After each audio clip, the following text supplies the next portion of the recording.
All right, well, I think it's 6 p.m. I don't think there's any big gong going to go off, so we'll just start. So it's good to see everybody. The purpose of this meeting is to pick our case, right? And so what we're going to do is pick our case for the semester for SciCourt. Maybe there are people watching that don't know what's going on. And so what I'll do is I'll start with 5 minutes or something like that, just kind of introducing what's going on, again, for maybe people who are watching and don't know all the details. And then we'll go from there. So this is SciCourt. This is an honors program seminar at the University of Minnesota. My name is Elad Tadmor. I'm one of the instructors. There are 3 other instructors in the room, Lauren Klatch, Colin Tierney, and Scott Libben, who are each responsible for different aspects of the course, the science, the legal, and the media parts. And then we also have Bill McGinnis, who's our judge, sitting in there in the back. So actually, students haven't seen him yet. You can say hi to your judge. Be really nice to him.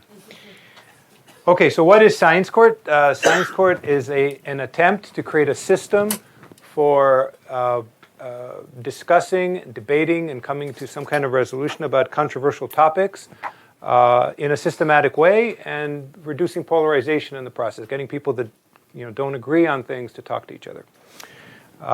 What we do is we take the U.S. court system and we adapt it to this purpose. The purpose of, instead of figuring out the guilt or innocence of a plaintiff, the objective here is to take apart a case, take apart a complicated issue and argue it in court in front of a jury. And so what we do is we pick an issue, pick a complicated issue, which is what we're here today to do. And what we found in doing this and preparing this course is that any complicated issue that's worth its salt, as it were, is informed by many different domains. Policy, economics, sociology, psychology, and so on. And under each of these domains are many questions. And so when you try and come to grips with a difficult issue, you have to provide information in each of these domains.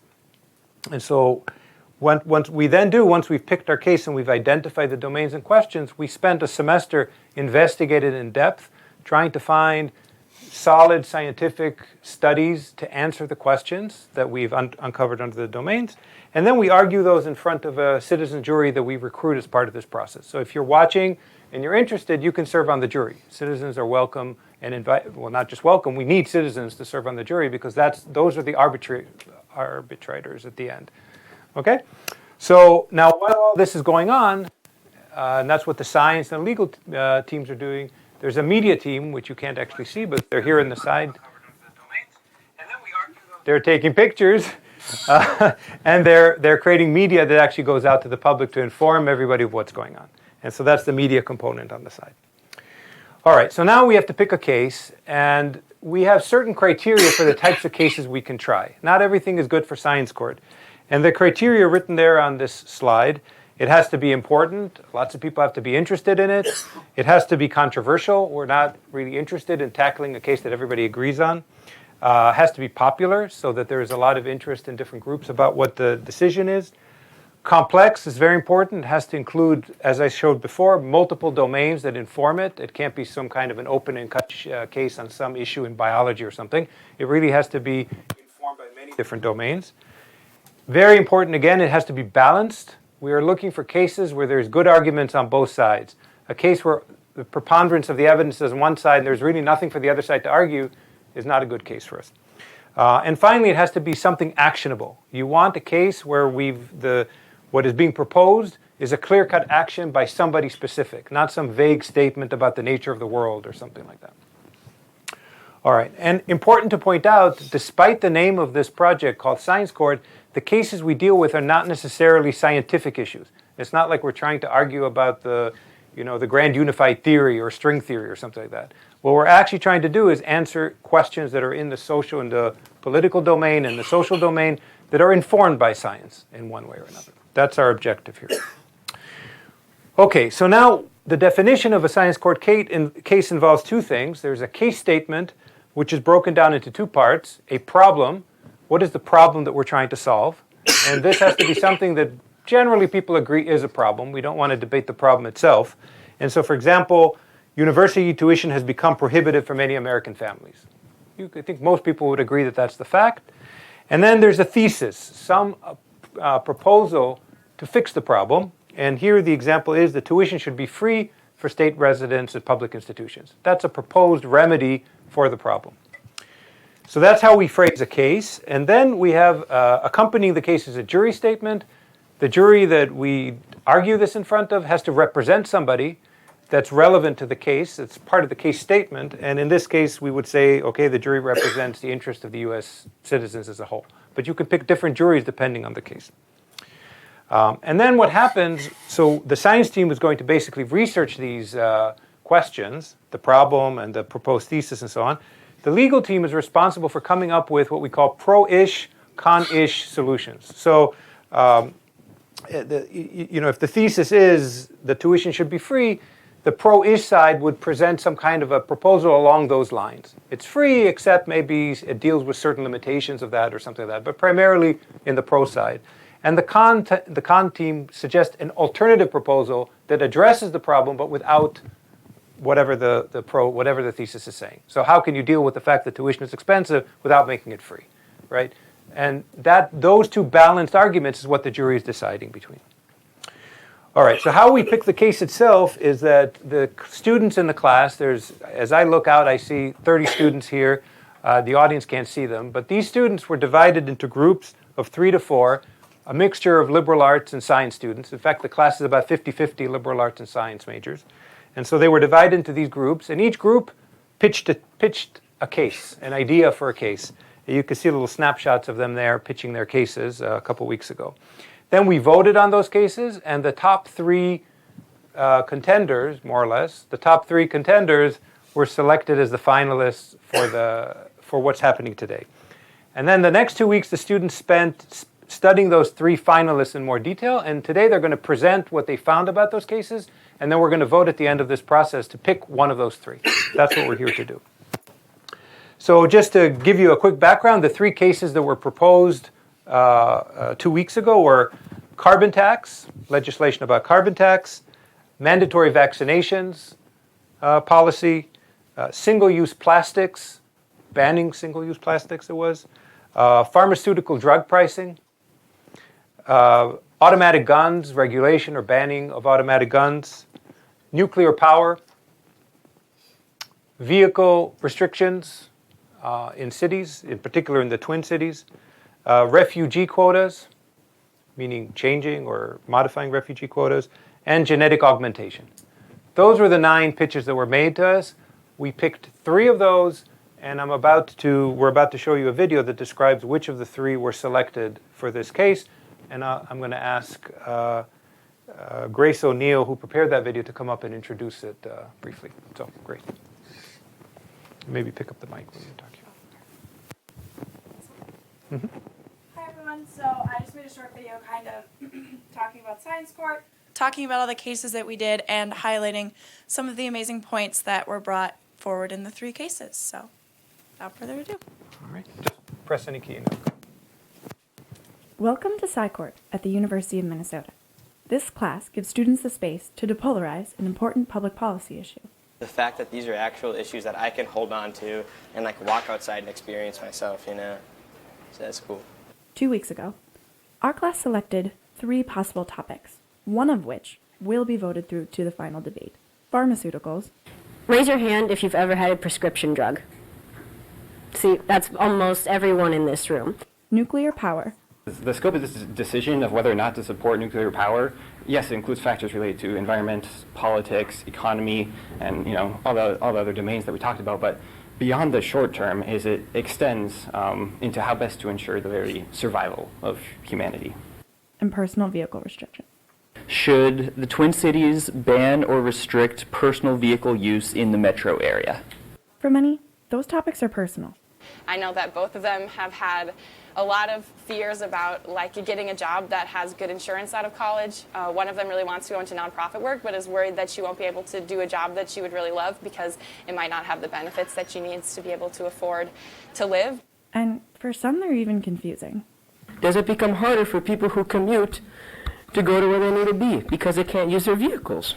That's where the science steps in, breaking up the big issues into smaller domains so we can understand them and come together both as a class and as a society.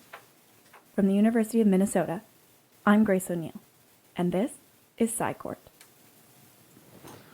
All right. So that sets our stage. The next step is to see the presentations for the three groups. So let's have case 1, that's you guys, come up.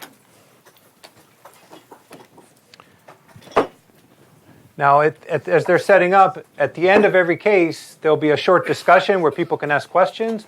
After the discussion, we're going to take a brief 1-minute pause for people to kind of jot down some notes about the case so that they remember at the end when they're voting.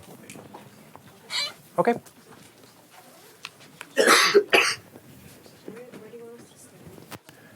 You can maybe stand on the side and then come in when you're coming in to talk. Whoever's talking should kind of stand here in the front.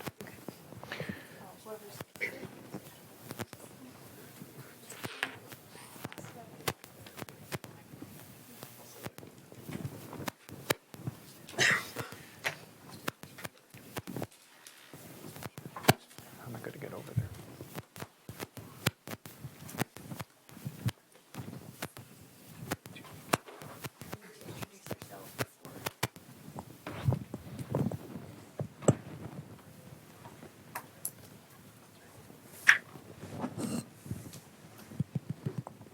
All right, cool. So we're Team 1, and we are presenting the issue of pharmaceutical drug prices, if you want to push it forward.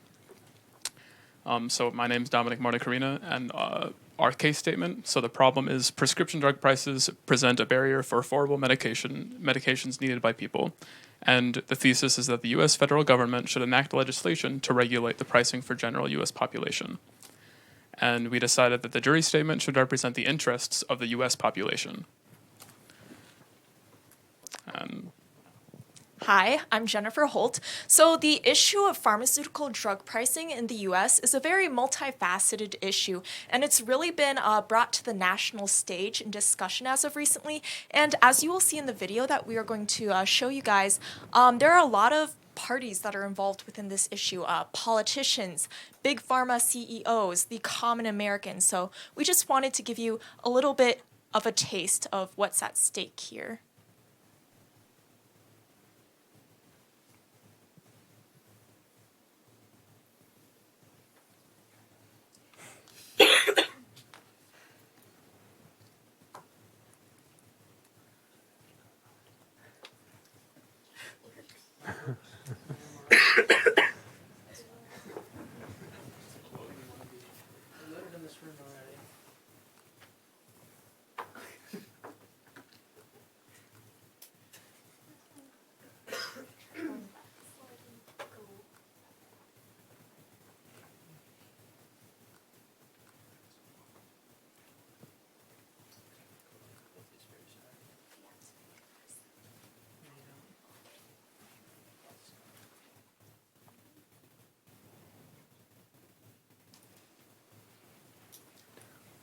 Well, maybe just describe the video. Okay, cool. So in that case, we kind of put together a short clip that showed the contrast between the perspectives of the different parties. So for example, a lot of politicians out there, such as Donald Trump and Bernie Sanders, are proposing their own fixes to this issue.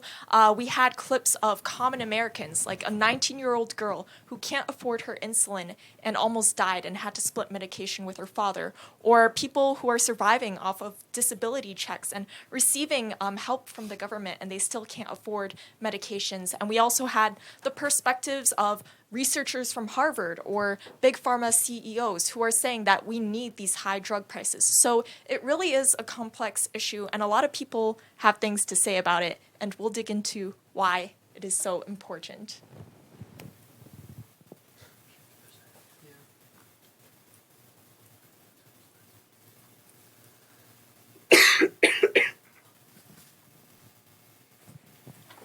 Hi, I'm Graham Pearson. So this topic needs to be addressed because the prices are ridiculously high for drugs. If you look at us compared to our competitor or fellow countries across the border or across the pond, we are pretty much spending twice as much, 3 times as much as some countries, and it's a bit ridiculous, and the prices have only been going up over the recent years. So basically, this issue is very important to us people in America.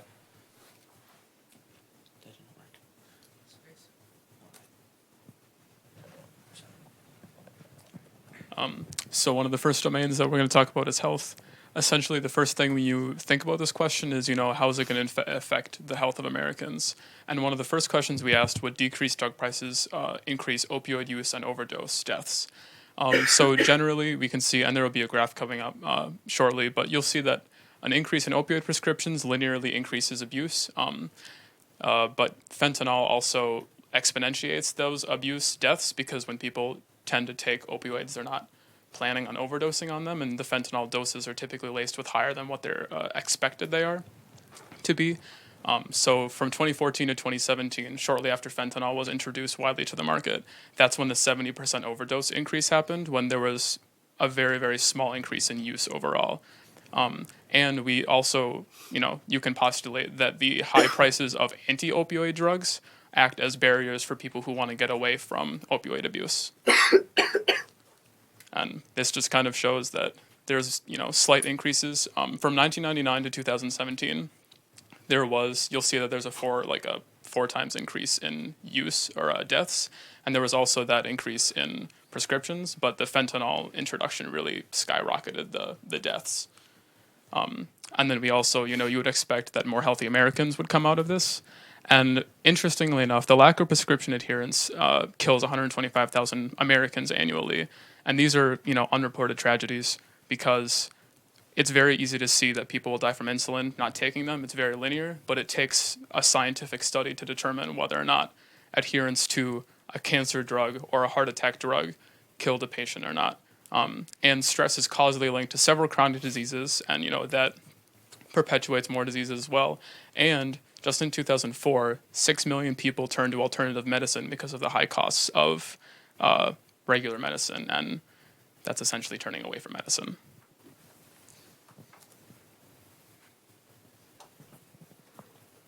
So another domain that we wanted to look at was how lowering the cost of drugs or government regulation of the cost of drugs would affect research and manufacturing. So in the world, or the worldwide cost of research in pharmaceuticals has tripled in the last few years, while only 50% of drugs have been released per year, even with the more research costs. Oh, my name is Elizabeth Hiley. And one of the major factors in how a drug is priced is through the cost of research and manufacturing. One way that we can look at, or alongside competition, one way that we can look at how government regulation has affected research and development quality is through orphan drugs, which is an area of drug research that is heavily subsidized by the government. It's created a successful and profitable industry in a very small market, and that's rare diseases. However, there's not much competition in this market, and so research funding from government may not be enough to incentivize innovation in a more competitive environment. Government regulation also improves manufacturing by making less profitable drugs more available. Different types of drug price regulation can affect the quality of research differently. Without government regulation at all, companies tend to go with tend to be restricted to financially safe and profitable research on drugs that they know will work. And FDA and patent regulation have decreased the number of approved manufacturers that can sell drugs, lowering competition and raising drug prices. Some novel ideas for how the government can regulate drug prices are two-part pricing and value-based pricing, both of which can improve the predictability of revenue, but they might make more effective drugs more expensive and less effective drugs less expensive. So there is an idea. There is an idea to, Graham again, by the way. There's an idea to subsidize generic drugs or open up the market to make generic drugs more competitive, which is a good idea in general, but there are some problems with that. First of all, physicians don't generally prescribe generic drugs.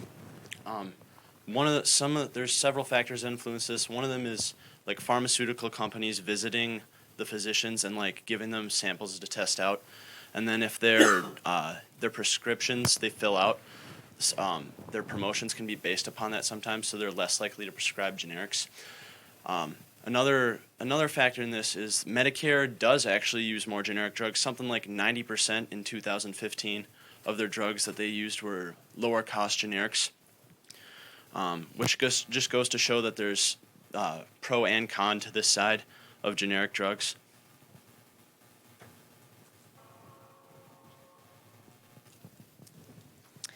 My name is Keely Ald, and I was researching part of the economic domain. So a few of the questions we had for the economic domain was, for starters, what would be the economic effects of a healthier population?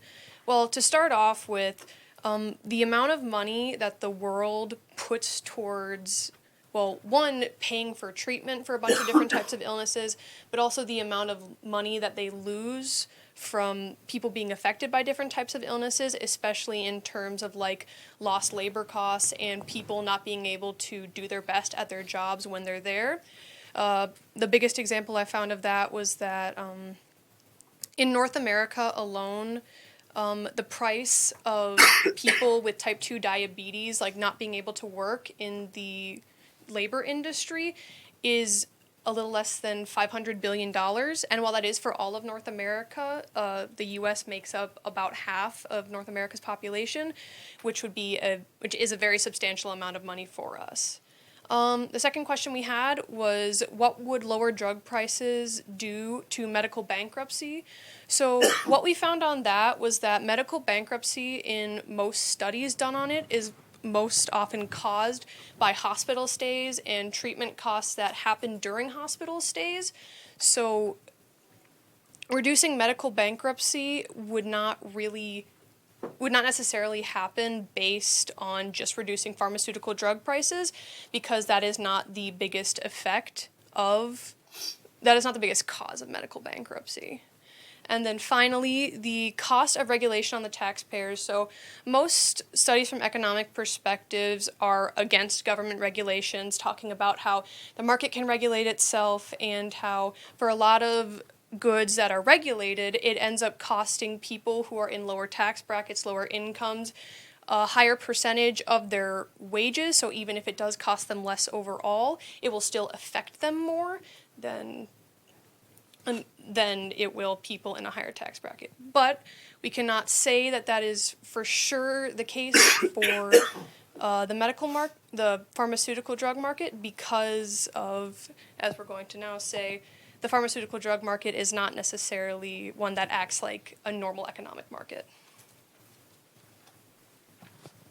Hi, my name is Draven May, and the main question I studied was, does the healthcare market operate like other markets? So this is a really important question, because if we're going to talk about pharmaceutical drug pricing, we need to talk about how to solve that. And one of the main ways we're talking about how to solve that is market-based solutions. And if we're talking about market-based solutions, we have to know what works and what doesn't work with drug pricing. So most markets, you need consistency in supply and demand, you need avoidable risk, you need to have market saturation, you need to avoid price discrimination. Usually you need to take in consideration externalities and a bunch of other factors. And the problem with the healthcare market is that when it comes to your health, we don't necessarily have consistency in demand, because you don't necessarily know when you're going to get sick. There aren't avoidable risks because sometimes the price you pay is dying. Market saturation isn't there because we have monopolies. We have companies with major shares over pharmaceutical drugs, and there aren't that many generic drugs for drugs that are relatively new. Price discrimination exists because, as we had talked about previously, we can't trade with other countries, so we have price discrimination based on drug countries. There's externalities because, well, we can't just vaccinate ourselves and be protected. We need to have vaccination for everyone. There's a lot of externalities with this sort of stuff. And the really big problem with this is sufficient information. If I asked you what a specific drug does, you couldn't just tell me. You need to consult medical doctors. We don't have perfect information on all of these drugs. We don't know what we're talking about. We need to trust in other people. And if we don't have sufficient information, we can't really rely on a free market. The problem with saying that is we also need to take into consideration that markets do matter, and there's a lot of markets within the healthcare system. We have the educational market, manpower markets. There's a lot of markets that do operate under market forces. And there's a lot of OECD papers and a lot of talk about economics in which, if we increase prices, we're going to have less demand. These market forces still exist, and there's a lot of market-based solutions that do have evidence backed up, We have a couple hundred pages worth of studies currently that we're looking through, and we can recommend to the law team about working on this. And the only problem we need to consider is, if we're going to do market-based solutions, we also need to take in consideration what parts of the market will fail.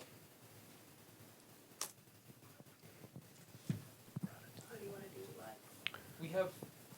Are you the last person? There's two more science team members. Okay. Yeah. And another legal team member. Yeah. All right. Yeah, keep going. We'll have to shorten the discussion on this topic. All right. My name is Diana Herneman, and I focused on the sociology domain. So we asked 3 questions within this domain to start. First of all, what decisions do people make considering to use or not use prescription drugs? That's an important question to consider when we're pricing them. So on the not use side, I was able to find that people will turn to alternative medicine, which ironically seem to cost more than the people who do not.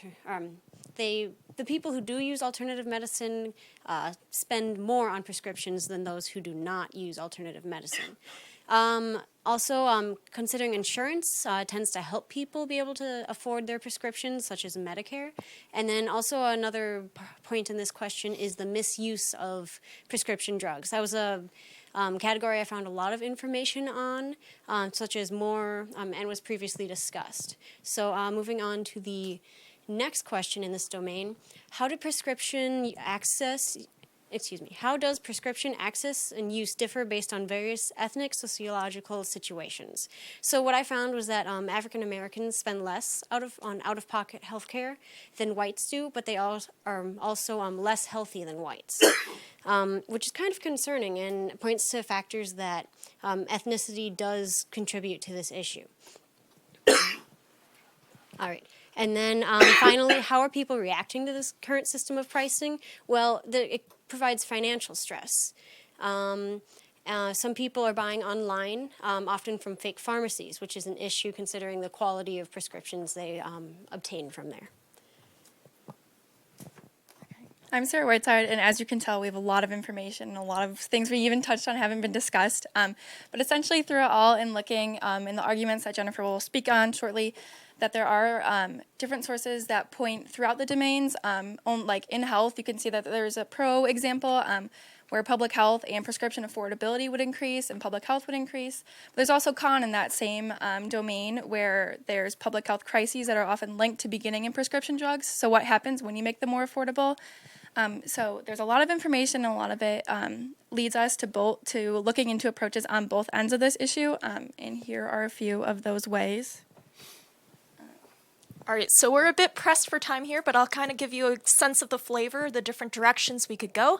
So for some of our more pro-ish ideas, I think one of the more obvious ones is to go Medicare for all or single payer, which obviously would cover the cost of drugs. Some other ideas that might involve government legislation being a part of the solution would be providing a public option, going into value-based pricing with drugs, introducing price caps and benchmarks on prescription drugs, and we could also explore the idea of using a lump sum payment versus getting rid of patents on certain drugs through legislation, and we welcome questions on it, but I will move to con so we can kind of get a sense of the other side as well. So for our con ideas, there's a lot of things that the con side could talk about as being kind of the negative effects of government legislation regarding pharmaceutical drug pricing. So some obvious factors could be bankruptcy in pharmaceutical companies. How would this affect drug research? Would it disincentivize it?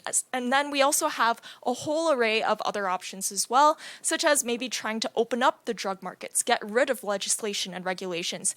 Some crazy ideas, maybe like UBI, could that universal-based income, could that play a role within this topic? And then we also have the idea of changing our current patent laws and providing incentives and ways for the approval of generics to kind of be fast-tracked, because currently it's a rather long process.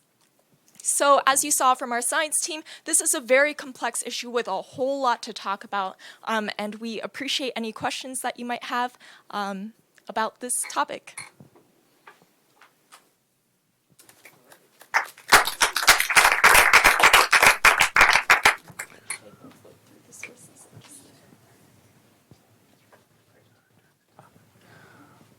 All right, so maybe we'll take a couple quick questions, but already maybe have the next group come up because I guess we're behind on things. So it's open for questions. So do you take a look at what the number of prescriptions in these other markets like UK, Denmark, Italy are compared to the United States per capita? Because there's an aspect that comes in which is quality of service. In the United Kingdom, medications are free, but you cannot get a doctor to prescribe you anything unless you're dying. Like they resist prescriptions. And likewise, or in Italy, in the United Kingdom, it's very difficult.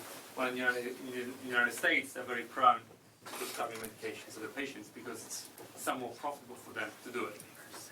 So, did you look at this? So just maybe try to summarize and repeat the question. All right, so the question was basically the price per capita for the United States is greater than some abroad, but it's also asking, he kind of asked, how does that compare versus the quality of service? And that is a very great point, and part of this course is to like dive further into these topics the further we go into the semester. So some of our research wasn't exactly complete in some fields like that. So thank you for the question, though. Okay. All right. So let's thank you guys again, and let's swap.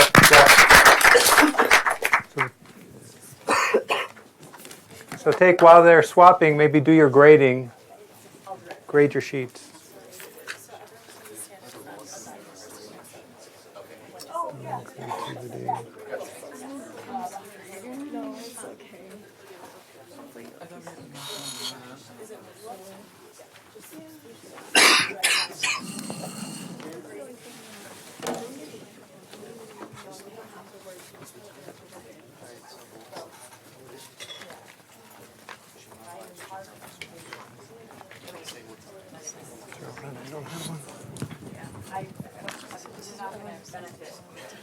But I realized that half my marker would be useful.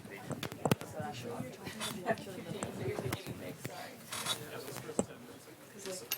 yeah.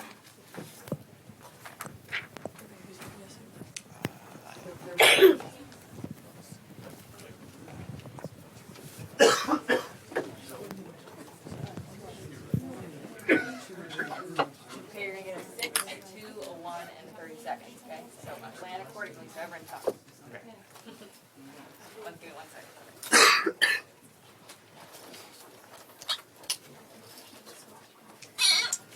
Remember. All right, we are the nuclear power plant team, and my name's Andrew Coonan. So we are going to explore.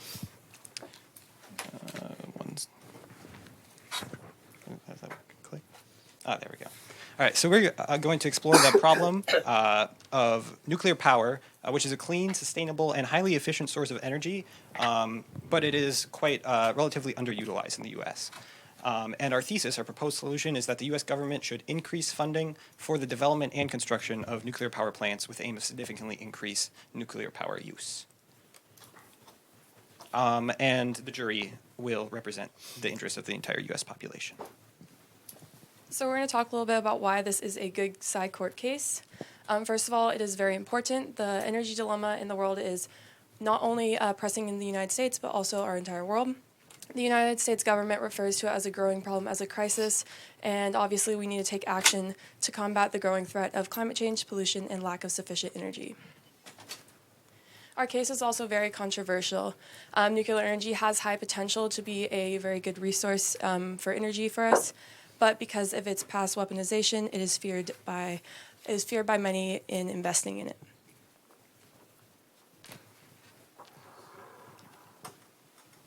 So as you can see, these are just some Google search statistics. My name is Sarah Lee.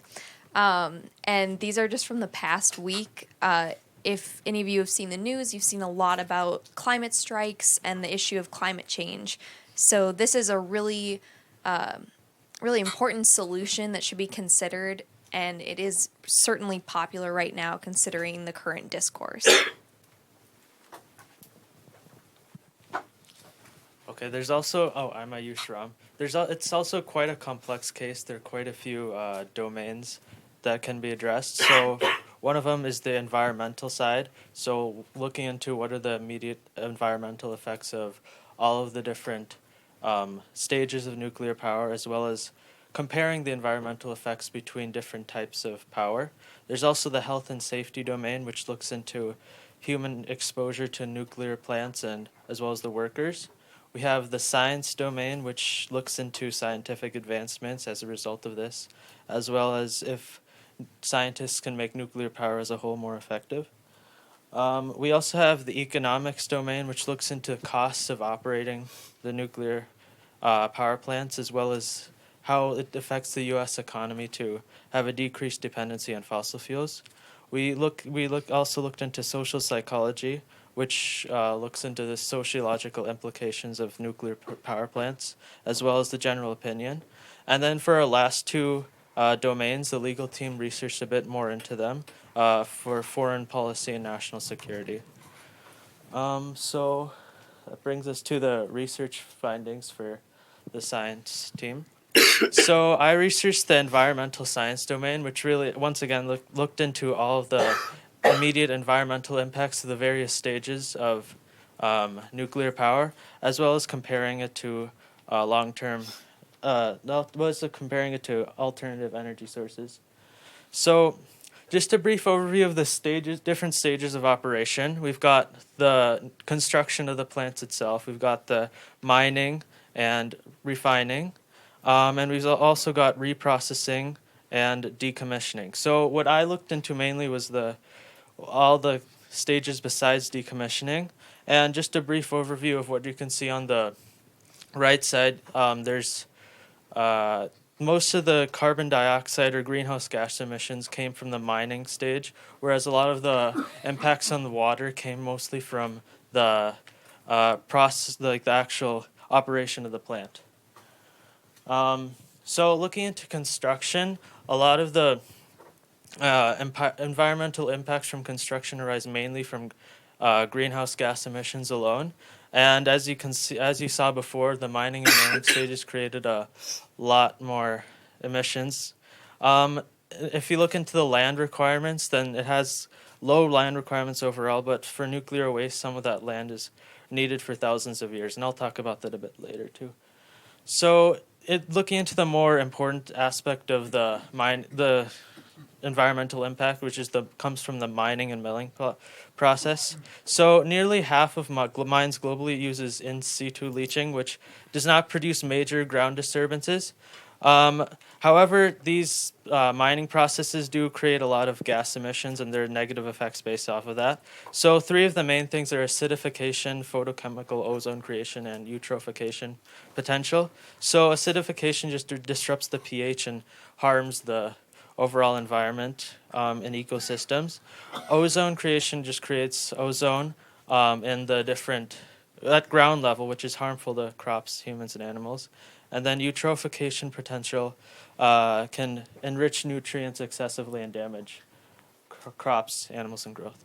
There's also another problem with the mining and milling process, which is that uranium ore is not unlimited. So as you deplete higher grade sources of ore, you have global degradation of uranium ore, and then this causes a greater amount of energy to extract the same amount of uranium. And as you can see in the graph to the right, there's a lot more carbon dioxide emissions from lower grade ore. So overall with the nuclear waste aspect, there's a lot of standards in place for handling waste properly, but if it's handled improperly, it can cause a lot of negative impacts to the environment with lots of heavy metals. There's also the the idea of recycling waste, which could reduce some of the risks, but also has other costs. So overall, as a comparison, looking at all of these graphs, the nuclear impact on the environment is generally less than wind over its whole life cycle, but in some cases more than hydropower. And then here's some more graphs. Again, it shows about the same results. And then Here you can see just looking at the carbon dioxide emissions in general, there's a lot more emissions from the non-renewable sources versus the renewable and nuclear. And these show basically the same thing. That moves us on to the... So I'm Sarah Lay again, and I researched the health and safety domain. And the first of the questions that I researched was, what are the effects of prolonged human exposure to nuclear plants? And so in general, nuclear plants aren't harmful to people living in the immediate vicinity of them. There aren't many studies that have found any correlation between cancer and location near a nuclear plant. However, in the event of an accident or accidental release of nucleotides or radiation, there is an extreme risk for those in the surrounding area. That includes an increase in thyroid cancer, leukemia in children, elevated cesium levels, and an increased general cancer risk. Another question I looked at was the risk of malfunction or leaks within power plants. And essentially, when a power plant explodes, the actual explosion doesn't extend beyond the immediate vicinity of the plant. So there's not really a risk for a large scale harm related to a nuclear plant breakdown, but the stored nuclear waste within the plant is a risk. And if you just look at Fukushima, which was seen as perfectly safe, kind of a freak accident caused a lot of harm to the immediate area. And the final question I looked at was related to nuclear power plant workers and their safety in relation to cancer and related illnesses. And in a large 15-country-wide study, there was a positive correlation between radiation dose and mortality, which was mainly related to cancer. But in a lot of other studies, there aren't correlations found. So it really depends on the power plant in question. All right. I'm Andrew Coonan again. So the question I looked into, one of them, what scientific advancements can be expected as a result of funneling money into the nuclear sector? The UN actually had a program in the Kyoto Protocol, a few programs to incentivize clean energy. And according to this study, this resulted in $1.4 billion of technology being transferred primarily from more developed countries into less developed countries between 116 cases studied. So to put that number in perspective, that was considered moderately successful by the UN. According to another study that used the analytical hierarchical method to prioritize economic benefits of different choices, they decided that the most valuable scientific developments related to nuclear energy are those in construction, maintenance, and operation, and not related to the actual efficiency of the plants themselves. Which, kind of going along with that, funneling money into the technological sectors tends to lead to further development of technology. I think that's the wrong slide. Yeah, there we go. A past bill by the U.S. Department of Energy, which is very similar to what we're proposing here, saw a lot of research that was able to increase the efficiency and the safety and the long-term economic benefits of plants, but it didn't address the problems that were seen as most significant economically in the past study, such as lowering construction costs. And additionally, a limiting factor of nuclear technology is projected to be not the plants themselves, once again, but in this case, this study found it to be refining infrastructure as opposed to the plants themselves. In terms of the capabilities of nuclear technology to grow, the growth is almost certainly expected by many studies that I looked at. One of them did also note that increased technology will increase the overall value of nuclear technology in the long run. It will, in the short term, lead to greater obsolescence costs as older technology becomes obsolete faster, which is a downside. And there are other technologies being developed that can treat nuclear waste well. My name is Autumn Schulten. I research the economics domain of this issue. And first of all, we have the operation costs of nuclear energy. These are fairly low. They're only about 1.76 cents per kilowatt hour. However, when we take into account the construction costs, which are very enormous, this offsets it to about 6.7 cents, which in comparison to alternatives such as gas and coal is much higher. However, if we make an initial investment of trying to research and develop this solution, we can shorten the timelines of construction, create a more efficient storage system, and operate these facilities at or above 50% capacity. We can lower these costs to about 4.2 cents per kilowatt hour, and this would make it more competitive in the long run. Secondly, we have the GDP effects of nuclear energy consumption on the GDP of a country. In total, it's dependent on the country. However, overall, it has been found that, especially in the U.S., increased nuclear energy consumption by about 1% has led to GDP growth of 0.32 to 0.37%. So clearly, we can see this is a beneficial effect for the U.S. However, we also have to take a global perspective because early retirement of facilities could lead to a 0.07% global GDP loss by 2020 if we were to retire these facilities and not use the investments we have put into them. All right, I'm Zach Van Rayden. I also looked into the economics, and I found a real-world example, which was the French nuclear program. I think they started it in the early 70s, and it went until 2000, and they built 58 nuclear reactors, which ended up accounting for nearly 80% of their energy. So that's obviously like a successful example of a country doing something like this. It cost them about 400 billion current US dollars.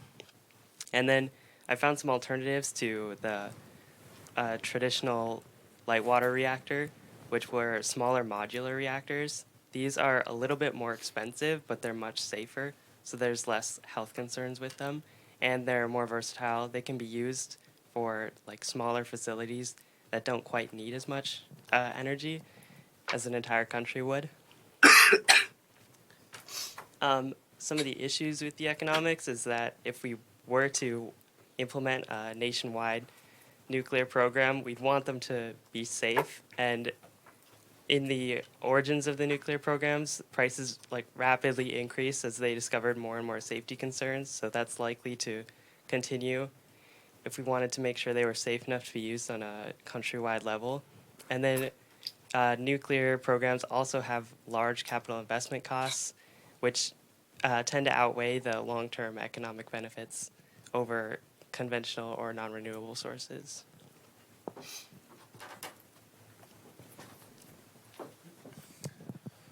All right. I'm Jackson Bandola, and I covered the social psychology side of things. One of the questions I looked into is what the overall sociological implications of nuclear power plants on the surrounding area were. Well, the answer was very similar to the average health effects of a nuclear power plant on the overall area. That is, not that much. Actual proximity to a nuclear plant doesn't actually change any attitudes. In fact, it's almost like they really weren't even there, and proximity showed no correlation to any degree of change in opinion. And a survey in China found, after Fukushima indicated that nuclear power overall was still very popular. It was only building nearby that was unpopular. Another question was how societal opinion on nuclear energy is affected by its portrayal in media. Overall negative spoken word on nuclear energy increased in South Korea after Fukushima. Positive words increased as well, but at a much lesser frequency because the entire thing was talked about more. Despite this, overall trust and perceived benefit actually increased. The results of a long-term survey on nuclear opinion indicate that approval of nuclear power tends to decrease as overall freedom of speech and strength of democracy increase. However, because trust and perceived benefit increased despite overall spoken word being negative, this implied that media portrayal and spoken word is not the strongest influence on opinion. And the primary effectors of overall opinion are awareness and knowledge of safety and inspection procedures, as well as trust and inspection authorities. This is a graph of that particular relationship here. It's a marked increase in perceived trust and perceived benefits The white bar is before Fukushima and the black is afterward, whereas perceived risks and perceived cost remained relatively static. And finally, the general opinion of the public on the safety and viability of nuclear energy. Unfortunately, it's largely negative. A study in China indicates people do tend to take a not-in-my-backyard approach to nuclear power and are favorable so long as it's not nearby. However, it has a much higher perceived risk by on average than perceived reward. And there was a sharp increase in apprehension after the first major reactor disaster, the Chernobyl disaster, that never really quite died down. So, and people tend to be skeptical or unaware of nuclear inspection practices as a result.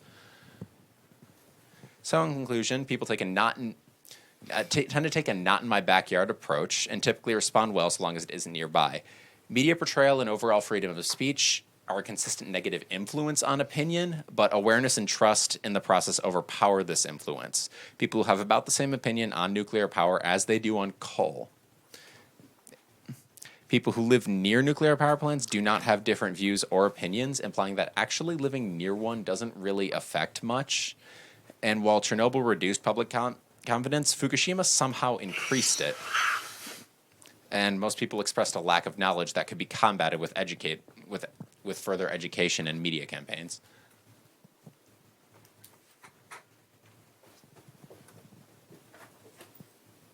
Okay, so as a part of the legal team, I looked into threats on national security, and so this first quote I took from a congressional hearing about nuclear power, and so it's the government acknowledges that there are things that are dangerous in nuclear power plants, and this could possibly be something that terroristic threats would target, which is obviously something that we would have to address and put money towards if we were to go forward with this proposal.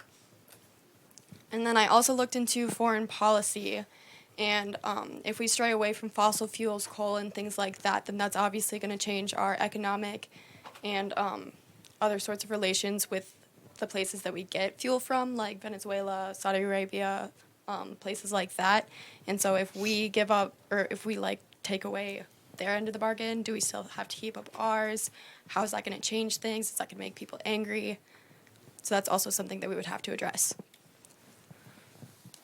Kind of wrapping it up, it's very clear that there's a lot of pros and cons to our case. It's very two-sided, or two different sides. Just some pros, obviously, environmentally, construction of the plants is very friendly, and nuclear energy is superior to most other forms of energy because it produces the least amount of carbon dioxide per unit of power generated. We also have good things in transferring technology, so once it's established here, hopefully we'll be able to bring it to the rest of the world. And investment in nuclear technology will result in greater advancements of the technology that will hopefully make it cheaper and more widespread. Economically, it's more cost-effective in the long run when comparing nuclear and coal. The cost of nuclear electricity is only about 1.1 to 2.9 cents per kilowatt hour more than coal, but with possible improvements, it could be even more competitive with non-renewable energy. And like we said before, in regards to social psychology, being close to a nuclear power plant doesn't really affect people's opinions of it. Some mistrust is created by large accidents, but it also fosters trust in institutions nearby that are working to solve these problems. For our cons, environmentally, the process of mining and refining and transporting is probably the greatest part of the environmental concern. And as we said before, the ore is by mining the ore, it can have a lesser value to it. And then also the biggest concern with environmentally is waste. Although some parts of it can be recycled, the process requires much more energy and is a lot more expensive. Also, the human health aspects that we touched in endangering both workers and in case of accidents, the surrounding population. Also, the upfront cost of nuclear is probably one of the biggest factors. It can cost anywhere from $6 to $9 billion for a single plant. And then obviously we have the long-lived fear of nuclear energy and its weaponization. Oh, and I'm Gabriella Gudenkopf. I'm Gracie Jones. Sorry. Whoops. Okay. So we're just going to finish off with the pro-ish strategy and a con-ish strategy. So for the pro-ish strategy, the growing threat of climate change and the increasing burden of the energy crisis on the United States economy would constitute a radical change in the United States energy policy that would promote the research, production, and exploitation of nuclear energy. And we focused on nuclear power plants in this presentation, but with more research, we could talk more about the micro ones that we talked about and more. There's like a ton of different ways that we could be exploiting this nuclear energy and not just ginormous power plants. And then the con-ish strategy, to avoid like the risks, the health risks, the economic risks, and all that kind of thing. For the health and safety of the public, the United States government should seek to combat climate change and the energy crisis through the exploration of renewable energy, such as solar, hydroelectric, wind, geothermal, and other things like that, which are safer, cleaner ways that pose less of a threat to national security and public health rather than nuclear energy. We have time for the quiz. Quiz, thanks. Is that it? Yeah. All right. Do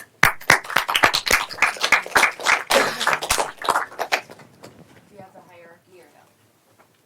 Thing the last group showed, that triangle. Okay, okay.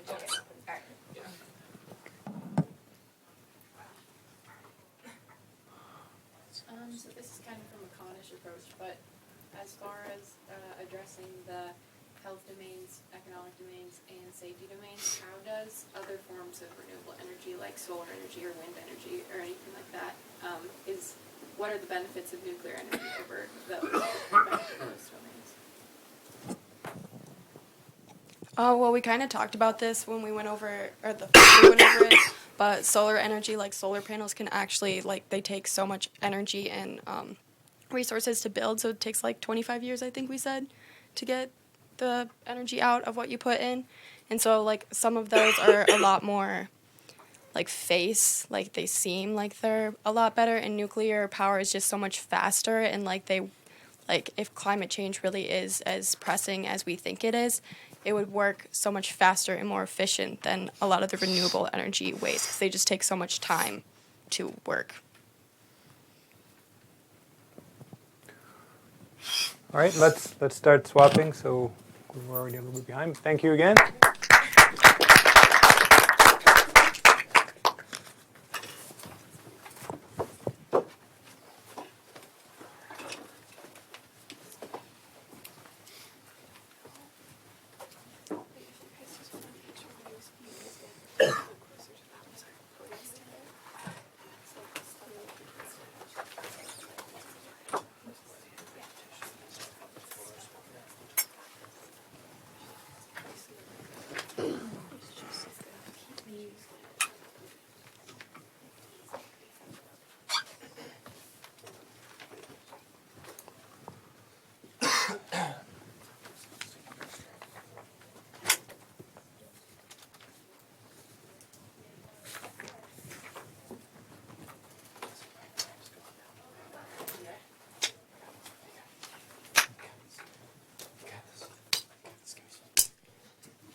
Okay, I'm Jake Romanel, and we are going to talk about transportation in the Twin Cities.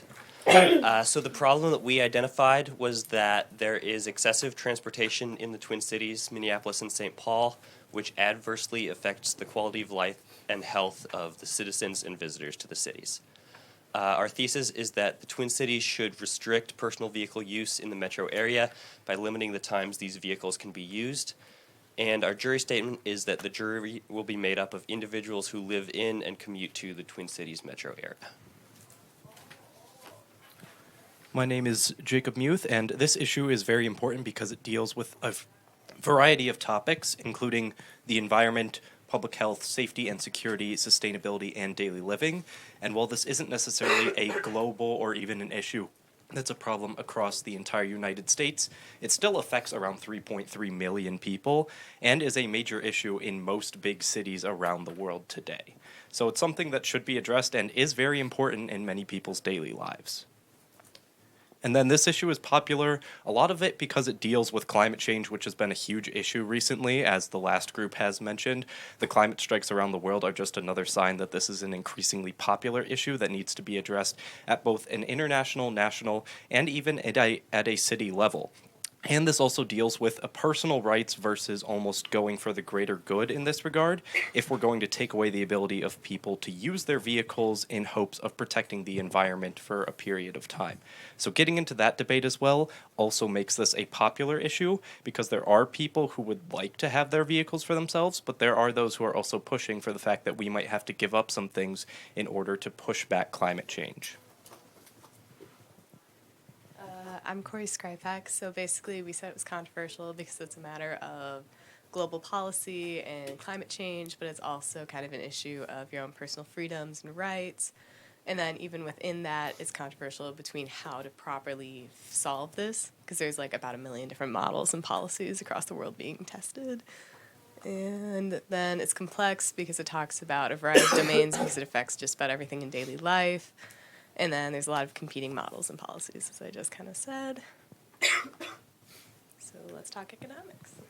All right, so I'm Colin Pospisil, and I did the economics portion of this. And so the cost of implementation is a big concern because it generally implies that there should be more public transport options available. And so in a real-life example between Germany, Austria, and Switzerland, they found that a lot of their public transport could actually be helped and not necessarily need so much with government subsidies by increasing the price of fares as well as decreasing the price of maintenance costs. So it became not fully self-sufficient, but became more or less reliant on government subsidies to help with that. In terms of the car industry, it actually is interesting because some people, if they have enough money, they might actually be able to just get around it. If it were single car restrictions, they might just be able to buy another car. And so it could, in fact, actually bolster the car industry in some way, shape, or form. And in terms of businesses inside of the cities, in Spain, they closed the central city off to cars during the Christmas season and found a 9% increase in the general sales around Christmas time. But the increase of sales for cars, as mentioned previously, could also mean that the traffic and general congestion won't actually go down as much as was hoped for. And so that could still lead to longer transportation times out of the city and into the city, people going to work, or if they're trying to transport their products outside of the city. All right, I'm Jake again. So I'm just going to talk a little bit about sociology. So one of the big questions that we have to ask ourselves is, how does this type of regulation affect different classes of people? So a study in Canada looked at gentrification around rail stops and found that as rail stops were built, there was a strong correlation to gentrification in the area a few years down the line. Similarly, other studies have found that when bus stops are put in, if they are walk and ride stops, they're correlated to the onset of gentrification, although park and ride stops are less likely to have that same correlation. Another thing that's important to consider is what other options are out there. So several studies have found that changing people's habits is a good way to limit the car use. So intervening at prominent times in people's lives, such as when they get married, when they have children, is a good time to form habits of not driving a car and using public transportation instead. And that still allows them the freedom to have a car if they choose to, but doesn't require them to get rid of their car. Along the same lines, giving people a month of free bus tickets was shown to lead to an increase of ridership after that month expired. And then other studies have found that transit-rich neighborhoods are more connected and can lead to an increase in equity. So that's a good way of kind of bringing neighborhoods together and helping kind of bridge the gap between different classes. I was also on the infrastructure domain, and there have been several studies in the Twin Cities about public transit ridership that looked at age and demographic and how often people are taking public transit, and that has been going up.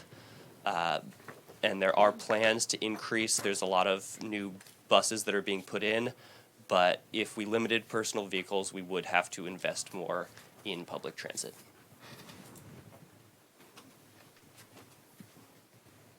Hello, I'm Alexandra Janey, and then my domain was accessibility, and I defined it as how accessible the alternatives to private transportation were among different cities as well as Minneapolis. And I also looked into some of the subpopulations in Minneapolis and how that's distributed in comparison to the accessibility of Metro Transit. And so I mainly focused on Oslo, Norway, which has done this limiting cars by taking out parking spaces and putting in bike lanes. So in the graphic, you can see that the bike lane accessibility, or the bikes have increased throughout the central, which is the red area. And then some other alternatives, especially in Madrid, were railways and car share, which is just a way for people to, for railways, for people to get into farther distances without having to drive their own cars, and for car share to have less vehicles because one car is used for multiple people. Okay, and then these were the section of Minneapolis that I looked into for comparing demographics and accessibility. And so the left, top left graphic is just some of the metro lines, the light rail and the busing. And then the top right is the distribution of white population. So the lighter is the less white people in the area. And then the middle one would be how dense the area is. And obviously it's very dark, so it's one of the densest areas of population with very small percentage of white people. And on the right side of the Metro Transit graphic, you can see that not much coverage of metro lines.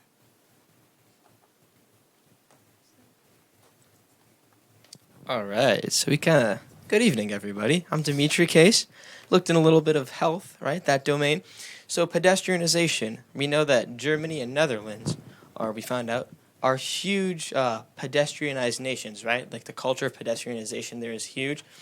And they do have a higher life expectancy of roughly 2 years throughout the board. And so many speculate that this culture of pedestrianization does contribute to that as well. So we do look at the benefit of moving towards a walking-oriented city rather than a driving-oriented one. Limiting cars also does affect the number of injuries and fatalities that happen between like cars and people in particular. Again, Germany and Netherlands, our guys over there, they have an auto fatality and injury level about 1/2 of that of the United States. And that is partly because they have such high auto prices. And also we look into respiratory health and how, a potential change in emissions because of restricting personal vehicles in metro areas will affect respiratory health. That sentence did not make sense, but you guys are catching my drift. Beijing implemented a 4-day license plate rotation cycle, all right? And the day that allowed, the day that allowed the most cars to go through their big old highway that runs through it actually resulted in the highest instances of ambulance calls regarding to all heart problems, coronary problems, and fevers. All right, so this big spike that you see at day T right here, that's your day 4 day, and you can see it decreases and decreases, then spikes back up on the days that allows the most cars to go through. So there is data that shows that the more the congestion, the more respiratory risks exist. I also looked a little bit at safety and law enforcement within public transport and some of the implications that apply to that for limiting personal vehicle usage. How costly is it for such extensive legislation to be passed? In Bogota, Colombia, for example, 15% of the budget of the Transport Agency of Bogota was dedicated to their odd and even license plate restriction policy. 15% is a big chunk of money, all right? It's a huge city, and that is a lot of money put into such legislation. How do we effectively compose and implement restrictive transportation laws? In the UK, we found that the unity between lawmakers and researchers has to be there. And to be most effective, the government must provide information about alternatives. We have the self-fulfilling prophecy about fear and reduction in the safety of the actual transit system and how that all works. We can talk about that in the Q&A section. Environmental, who we got? Oh, yeah, man. All right, I'm Ian Smith, and I researched the environmental domain of this topic. And many of these policies in other cities were initially adopted to help improve the air quality. That's not just the only reason, but it's a big reason. And in some cities, it's had some success, like in Beijing, for example, it has helped improve the air quality. Whereas in Delhi, for example, it has improved the air quality, but only during lower traffic hours. Peak traffic hours are still just as bad. Also, in the psychology domain, we asked several questions. Would the populace accept the implementation of this policy? It might not be popular, but if it was passed, they'd kind of have to deal with it. But they would try to get around the regulations in several different ways. For example, in Beijing, they would just drive even on days where they weren't allowed to, so they would just illegally drive. Rich people might just buy multiple cars so that they can drive each day, or people would just drive at weird hours if it was like a ban during specific times. This might also make people think that the city is being overly controlling, and that might contribute towards a more negative view of the city. So I'll touch on this pretty quickly. We sorted through all the articles, and as you can tell, it's a pretty balanced topic. We had a lot pro and a lot con.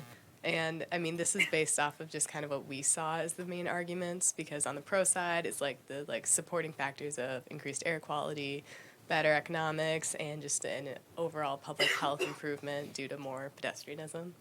And then on the con side, people are arguing there's better policies than just like a car restriction.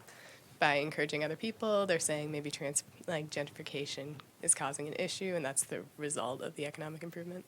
And then there's a lot of people trying to avoid the restriction in general. And then there's a lot of arguments made in the middle that can go both ways.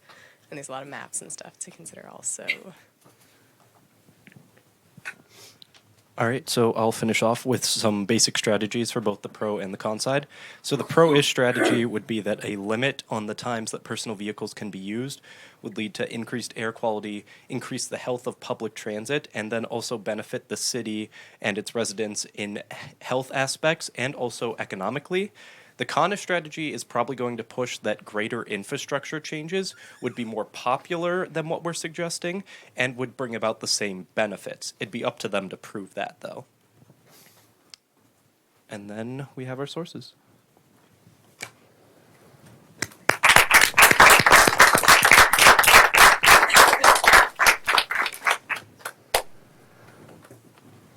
All right, any questions? Yeah, I guess I'm interested in what exactly you mean when you're talking about the limitations on the cars. Like when you're talking about maybe rich people could have multiple cars, it kind of threw me for a loop about what it actually means to restrict the car use in metro areas. Right, so we haven't... Maybe just repeat the question. Yeah. So the question was, it's a bit confusing when we're talking about what the limits would be on the personal vehicles, and if we could clarify that a little. And so one of the ideas that's been brought up in several other cities is even odd license plate limiting. So on certain days, people with a license plate ending with an even number couldn't drive, and people ending with an odd number couldn't drive. So potentially people that can afford multiple cars would be able to bypass that by getting cars that have both an even and an odd license plate ending. Of course, there are other ways that this can be limited, such as limiting the hours that certain vehicles can be used. So we didn't want to go too specific on that to limit either side of the argument currently. All right, great, thank you.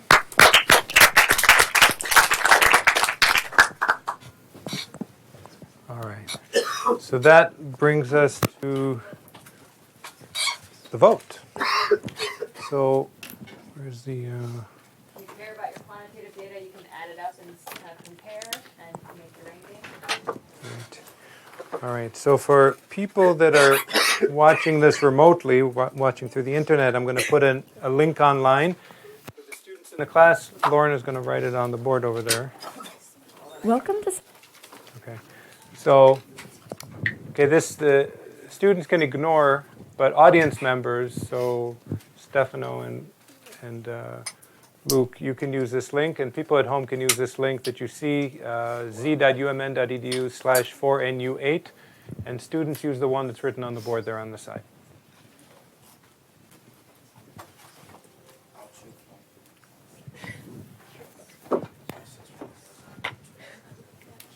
So when you go to this link, what you'll see is the three cases you just saw, and you're supposed to rank them. 1 is your favorite, 3 is your least favorite.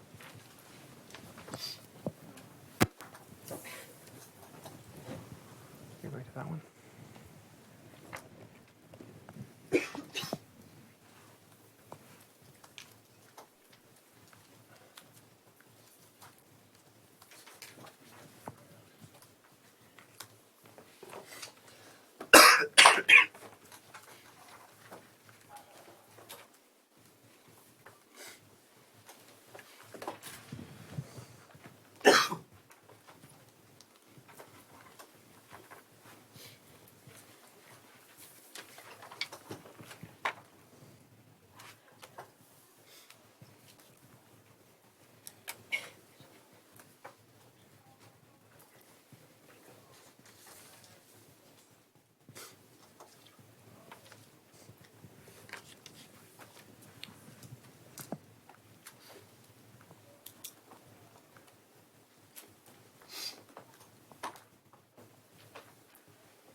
All right, so we're going to take a little pause, a couple minutes until we tally up the numbers, and then we'll report the results.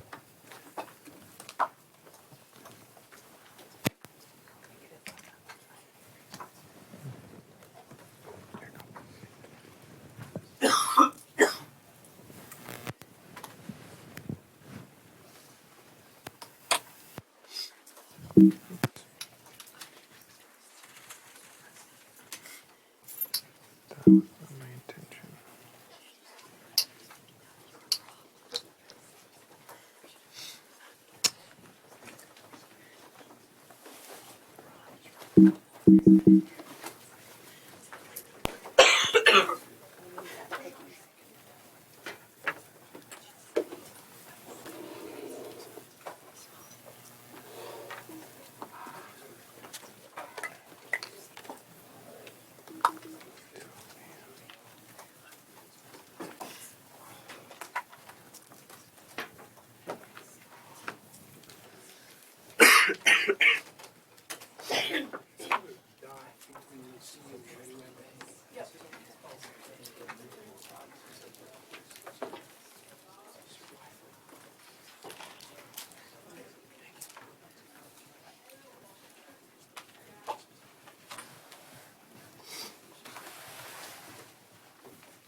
Something's wrong with my computer here.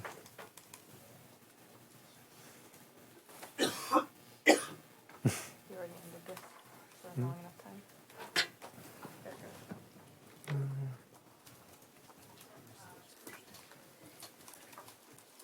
Everyone in the class done voting? Raise your hand if you are not done voting. Okay.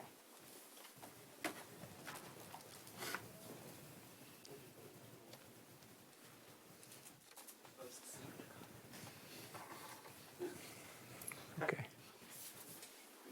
Okay, so you can come. All right, I think we got all our votes. Yeah, I know, Yeah. we got at least 15 votes from online. Right. If you, for some reason, my computer here just blanked out. If you're in the audience and you didn't get to vote, this is the address, z.umn.edu/4NU8. No, that's students. Yeah. So if you still want to vote, you still can. Well, till Lauren here gets the scores.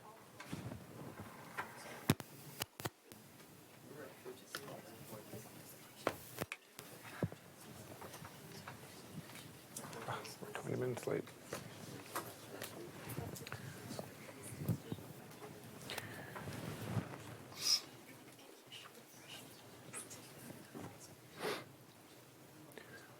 For those of you watching, thank you for bearing with us. A bunch of you have voted, and we're about 20 minutes late, so we appreciate that. It always takes longer than you think.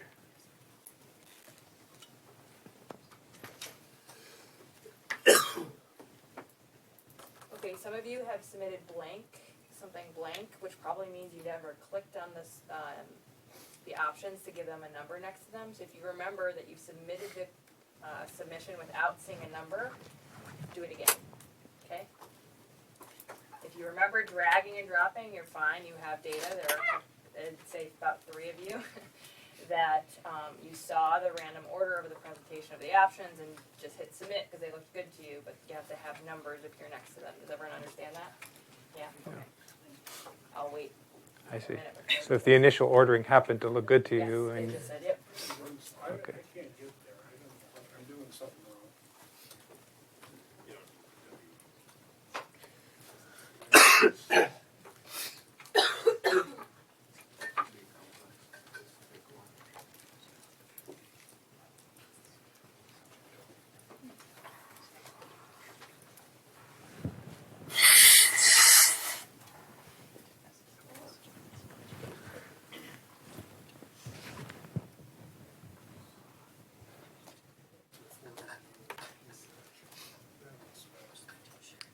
Anybody have a talent? Does anybody want to come up and sing or help us pass the time?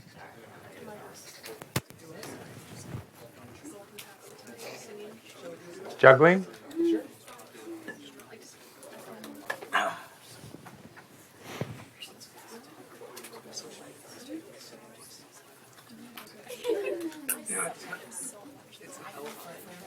Oh. He at least actually heard it. Well, since we have time, we might as well use it to talk until Lauren finishes the thing. So I'll tell you what's going to happen, going forward in the semester. So basically, as soon as we're going to find out our case in about 2 minutes here, as soon as the data is collected. It's one of the 3 that you just saw. What then's going to happen is that we're going to take all the science team people that have been divided into the 3 groups. They're all going to come together into a single group now. And then we're going to look at all the domains that are related to that case and divide, assign the new science team people that didn't do that case to questions. And they're basically your assignment, or what you're going to do for the next couple of weeks is go further, deeper into those issues of whatever that case is. At the same time, the legal and the media teams, they're going to be working together for the next 2 weeks, and they're going to be working on something called that we call the case of the issue report. State of the issue report. Thank you. Too many cases. So state of the issue report. So the idea there is to basically do sort of not an investigative reportive. What did you call it, Scott? An issue explainer. Issue explainer. So basically sort of a piece like you'd see on the radio or 60 Minutes or whatever on whatever this issue is. And so kind of what like you did here, but again deeper and giving perspectives. What is the view in the public on it? And that is something we learned last semester that was missing, that we needed when you looked at all the evidence and everything, you kind of needed a baseline. What are you comparing it to? What do people think? What do we know? What's sort of the common wisdom about the topic? that sets the stage for everything else. And so that's really what those two groups are going to do in the next 2 weeks, while the science team is digging deeper. And so that's the next stage, and then after that, what's going to happen is that we have what's called the evidence challenge phase of the course. At that point, the legal team and the science team are beginning to work out their final arguments, and they can challenge evidence that they don't like for some reason. This could be evidence that we decide is controversial in the sense that it might not be good. Not controversial in the sense that people don't like it, but maybe just invalid evidence of some sort. So you can challenge the validity of evidence, and you can challenge the relevance of evidence. Yes, this is an okay study, but it has nothing to do with this issue, or whatever. And so we put forward a bunch of pieces of evidence that we are not sure about, and then the following week they're argued in court. This is a closed proceeding. It's not open to the public. It's argued in court in front of our judge, who's sitting in the back of the room here. And we make a decision on a piece by evidence piece whether it's accepted or not for trial. Once we get past that stage, we have our final set of evidence. And one of the things that's different about this process than the way things are usually argued in the public is that the lawyers that are arguing at the pro and con sides that you heard here have to argue from the same set of facts. You can't pick and choose your facts. You can't attack the facts. The facts have been vetted. You had your opportunity during evidence challenge. Past that point, we all work from the same set of facts. And the pro-ish and con-ish sides of the picture are basically saying how, given this set of facts, some of which point one way and some of which point another, how can we assemble an argument for the pro position? And the con team tries to argue in the con direction. And that's really what the jury has to make a decision about.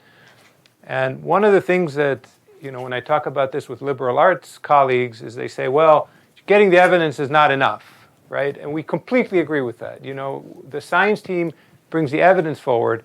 The jury makes decisions that bring in the human component, right? How do you weight the different facts? What's more important to you? And that has to do with ethics and various other considerations that are not science. So this is not just about science. Did I waste enough time? Yes. Good. Okay. Use enough time. Use I enough just time. want to make sure that you're okay with this yellow bar. Or green. What does the green one mean? Added everyone up equally. Oh. Are very close. I want to make sure that it's very obvious. Yeah. Who's the winner? Yeah. All right. Well, that's surprising. I don't know if we'll tell you. Oh, actually, I'm interpreting it backwards. Yeah, maybe not so surprising. All right, so lower bars means better ratings because a 1 is the best, or it should have been, how you're rating it.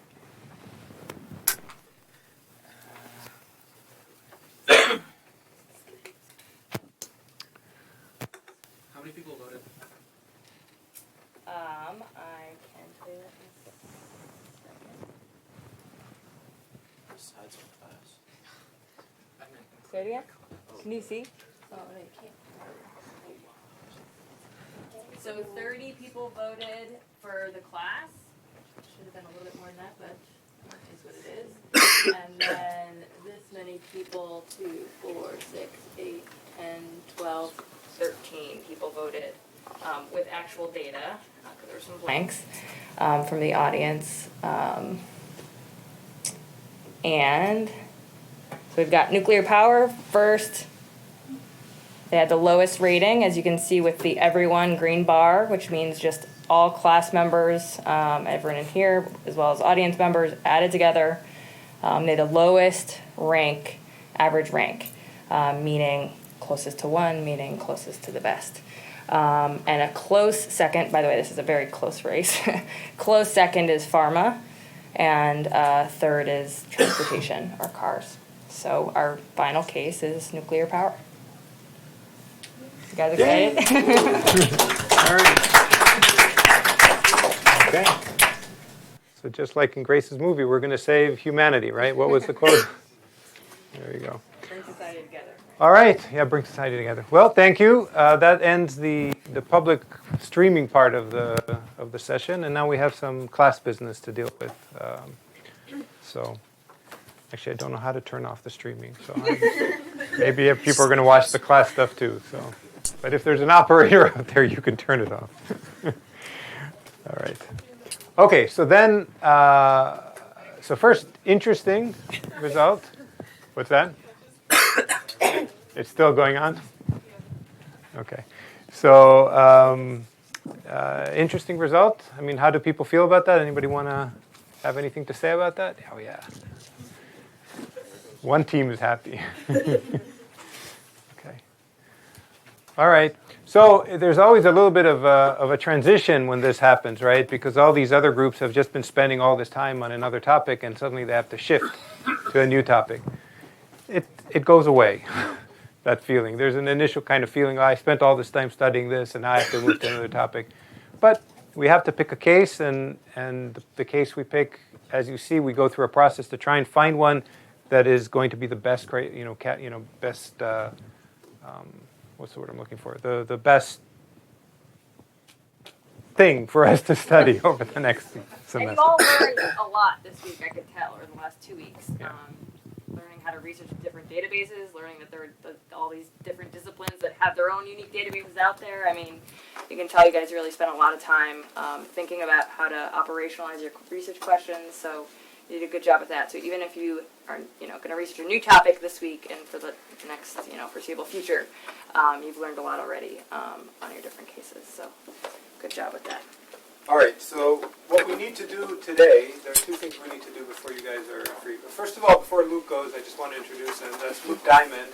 He was the podcast guru last year. If you listen to the SciCourt podcast, that's his golden voice there. So he's interested in us enough to come back, and he's going to be engaged at some level or other. Of course, what are you doing? 3 jobs and Busy semester. yeah, busy semester. But anyway, you'll see him floating around, and he did a fabulous job last year. So it's great to have him back here. So. And soon you will all join the ranks of SciCourt alum. So. That's right. That's right. All right. Speaking of podcasts, I have to go work on one. So you do the MN Daily one, right? Yeah. Cool. All right. So we have to do 2 things.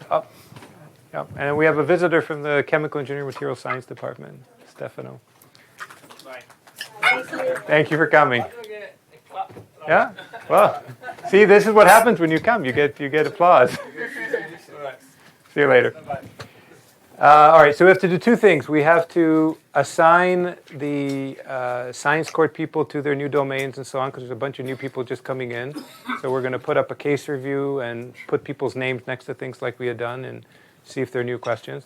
And then we just want to tell you about the homework assignment that's starting right now. And I kind of mentioned it before, that the 2 parts to it. The science team people are just kind of more of the same. You're continuing to do what you're doing. You're trying to understand your domains, go deeper, blah, blah. Not blah, blah.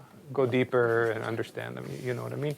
And then the like I say, the legal people and the media people are going to work together for the next 2 weeks. And their job is to really take a more holistic view of the whole issue. And as they're doing that, they're going to be feeding questions to the science team people. Because again, one of the things we found last year is that it was hard to know what questions are important. What should you focus on? There's so many questions. What do you focus on?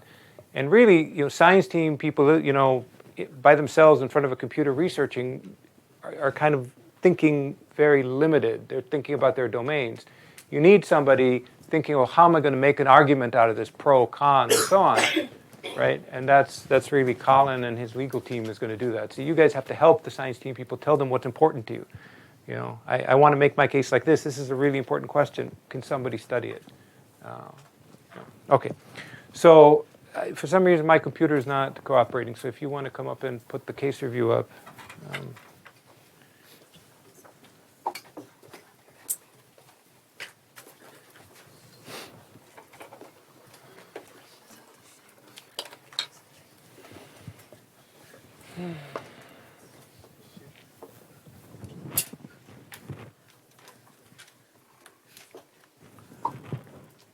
So it's 7:30. Do we have enough time?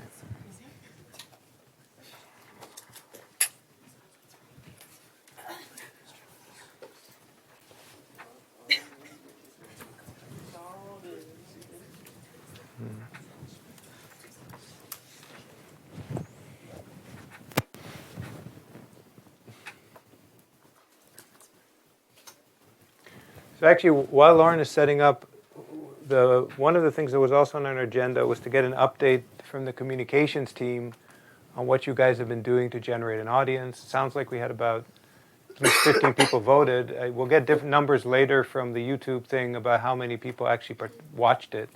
I don't know off the hand right now. 15 watched it? That was our peak, and then we dropped down to 12. Okay. That's pretty good. I'm impressed. Yeah. So just tell us a few words what you did to try and get people to follow, to be interested, and so on. For this one? For what did you have a communications plan, and so what did? Our communications plan was basically more or less starting now. Okay. It's hard to get people interested in something like in the 3 topics, and then if they get invested in one topic and it's already broken off. Okay. If it would have been like for next time, if you would have had a communications team from the beginning, it would have been a lot more feasible. But within a week, it's just unrealistic. Mm-hmm. So we're starting to look for groups of people now that we know it's going to be transport that are going to be interested in this topic, and then we're going to start to Not transport, nuclear. or nuclear. Yeah.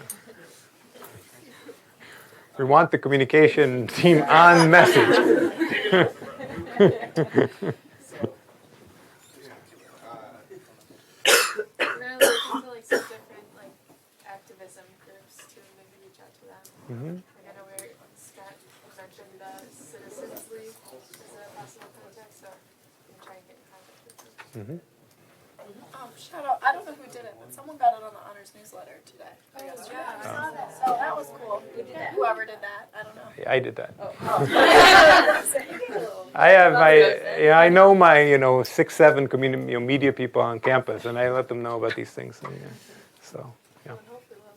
For next time, for the actual one, we'll just link the poll in the chat instead of having to type it out. Okay. You have to like switch between tabs. It's a bit of a strange URL. Excellent. All right, are you connected? Should be. Okay. Okay. So I guess you want to just maybe copy that file and make a new one and. Okay. Yeah. And I saw that, and that really threw me at first. But I'm glad you didn't delete this, because to lay this out, this is the first year we're going to be doing this case review idea, and it's really to help coordinate and have one place to look for a lot of information for SciCourt, and we're really trying to keep it a bird's eye view. So if we just typed everything that came out of your mouths, even just the nuclear team, onto this page, I mean, we'd already definitely be beyond a page, because you've already done enough research to basically make that explode. So what I think you should do is have your own records of all the details. And again, think about this as a bird's eye view. So if you find some, revolutionary longitudinal intervention study, it should go on here. So think about the weightiest evidence should go on here. Otherwise, it's broad summaries of the evidence that you find. And we may have to work with this and adjust as we go throughout the semester. There's a lot of science team members, and you're going to be collecting a lot every couple weeks. So we might have to adjust this approach to this document, but that's kind of our hope, is to have it be a bird's eye view. So now let me remember what I did to make this custom sizing. Oh God, that's not right.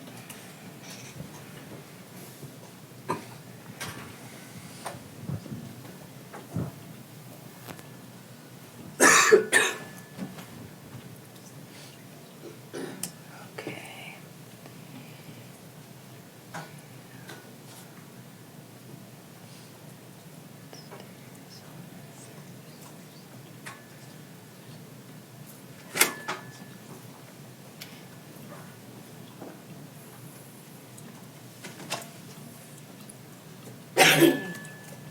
So the which team did nuclear? Which number were you in? 2.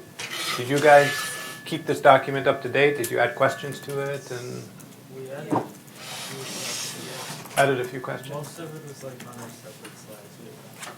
Most of it was what? We put a lot of our stuff on like our separate slides. Okay. Because it's kind of small. Yep. Yeah. So I noticed, I think, that some of you had a couple domains. Is that right? Or am I misremembering the groups? You all had one? Yeah. Okay, never mind. So that wasn't that complication. Okay. So why don't we just talk about some of your experiences, because it's the first time we're talking about it as a big class, operationalizing your research questions. I mean, were our research questions that we came up with completely off? Did you have to totally, refocus?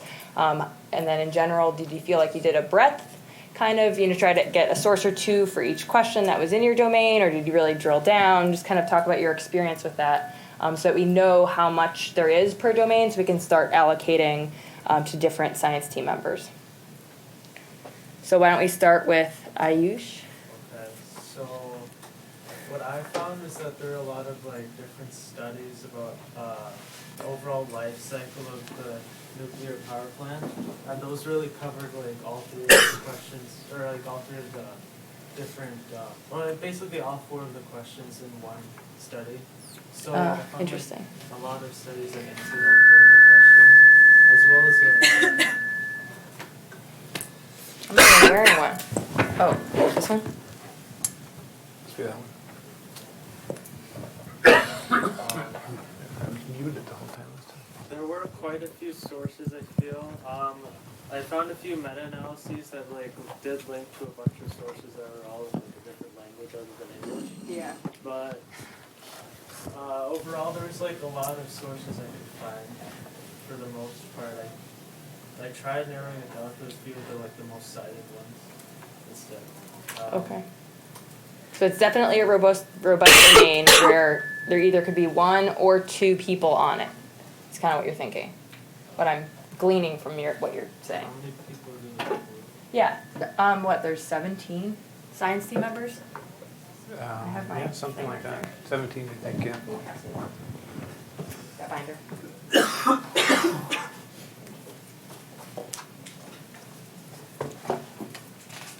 And one way to do this, so this is environmental science. A lot of, or at least one of the CAR team had an environmental component to it. So who is that? Okay. Do you feel comfortable being added to the environmental science on this? Because you're starting to get familiar with the buzzwords and things like that. There might be different buzzwords, but at least in the same ballpark. Do you feel comfortable with that? Okay. So we'll kind of say that the two of you will be coordinating, and your name, you don't have a name tag. Ian Smith. Ian, is it? Okay, great. And Ian, okay. Yeah? Oh, were you raising your hand? You're pointing, okay. One thing about environmental science, I mean, clearly there's going to be, this is about nuclear energy, but there's going to be a question here about the non-renewables, right? It's kind of a competition in a way, which is going to be the better approach. And so I think there's also going to need to be a study of that side of it for more the Connish side. They're going to have all sorts of questions like that on the other side. So there's going to be a lot of stuff in that domain, I think, to answer. And do you feel that Elad, that question isn't in here? Rephrase your question. Was it alternative power sources? Is that what you said? Yeah. I think that's your second and third. Yeah. Yeah. But it could be. It's an important note that it's kind of a branching going on here, where we could have two subdomains here. One saying what is the direct and maybe indirect impact of nuclear power plants, and then what about all the alternative energies in comparison? Yeah, Bill?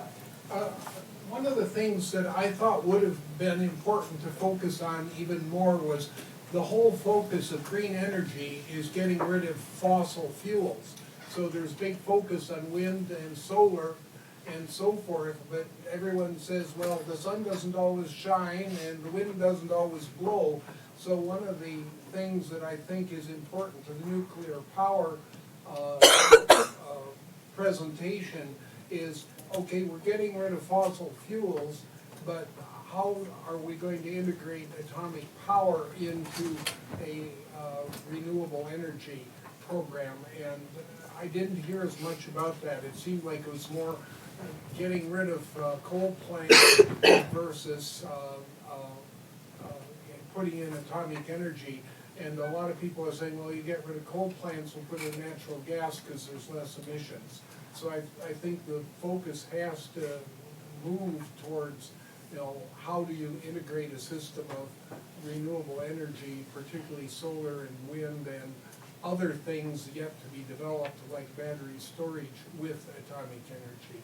And I think that'll become more clear as the correct me if I'm wrong, the pro-ish, con-ish start making their stance, because maybe a con-ish stance is, look, we don't want to overfund nuclear power. We should really focus on kind of balancing solar, wind, and maybe a little nuclear, but mostly not. Whereas the pro-ish stance could be, yeah, 80% should be nuclear, and yeah, maybe a little solar. So it could be different proportions of those different sources of energy that the pro-ish and con-ish are arguing about. But yeah, we're definitely the pro-ish and con-ish sides on all of these, because we haven't spent as much time and are a little underdeveloped at this current stage. But that's an important thing to note. Yeah. Right. Yeah. So just to the point, yes, it's on the slide, but there's lots of different types of energy, and I was just saying that as you wanted to get into them, people would need to do that, to look at different hydro and solar, and there are lots of different technologies out there being developed, and there are lots of different types of nuclear energy and then fusion, and so there are lots of options that would need a lot of people looking at that kind of thing. That was my only point. Mm-hmm. Just to note, if we need another person on that, I'd be interested in looking into Okay, Diana. I think so, is my guess. We might move you, but I think so. Okay, let's move on to the next domain, health and safety. Well, actually, the three of you, do you feel like you know that there's enough here that you can collaborate on divvying it up? Ian and Diana, do you feel like there's... Yeah? Okay, and you kind of said yes. Okay. Health and safety then. Sarah. Could you talk us through your experiences here? So, there are definitely a lot of studies into the effects of nuclear energy and nuclear power on people who live around nuclear power plants. I guess it comes down to how reliable are the studies, because some are for very small populations, some are for much larger populations. There are definitely a lot that you can get into, just depending on how large of a study you wanted to look at. Mm-hmm. And then there's really just the difference between a study where no accident has occurred or a study where an accident has occurred. And that was the big difference between most of the sources. Yeah. I'd be interested in Okay. You too? Okay, let's first, okay, I'll write you down, doesn't matter, doesn't hurt. Oh gosh. But let's make sure there's enough questions, because Sarah did a good job. I'm sure there's plenty of studies to add to what she's adding, but let's make sure there's enough new questions. So if you want to be included, are there things you can think of that aren't included here in terms of questions? So I'll mull that over. Alexandra, and who else raised there? You did. So health and safety are two very different things, right? Mm-hmm. One has to do with health, which you just said. Safety has to do with risk of failure, right? Complex systems, all kinds of things like that. So, yeah. I was also thinking if we're splitting up if we're splitting up environmental sciences to a point where we kind of have subsections where going more into nuclear energy and going more into the alternative forms of green energy, maybe you could do something like that with health and safety as well. If we're talking about the health and safety risks of nuclear energy, then maybe the con-ish side's argument against that can be oh, well, studies show that solar energy is so much safer, there's not a risk of nuclear spillage or a power or a plant blowing up or something like that. Because I feel if you did that, then there would definitely be a lot of questions to get into, because currently it's just mostly focused on the nuclear part of it. Mm-hmm. That's right.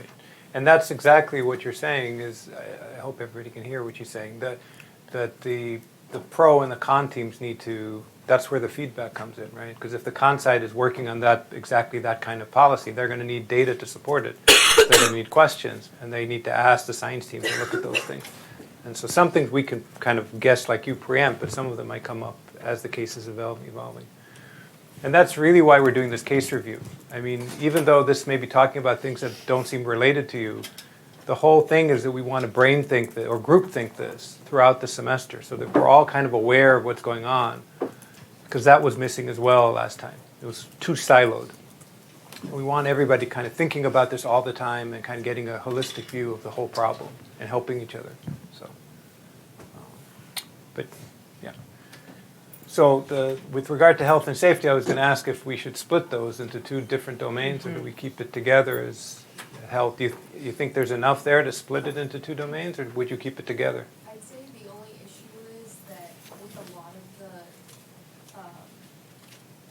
the articles that look at safety, it inherently has an aspect of health, because when there's a safety risk, then usually there's a health crisis that goes with that.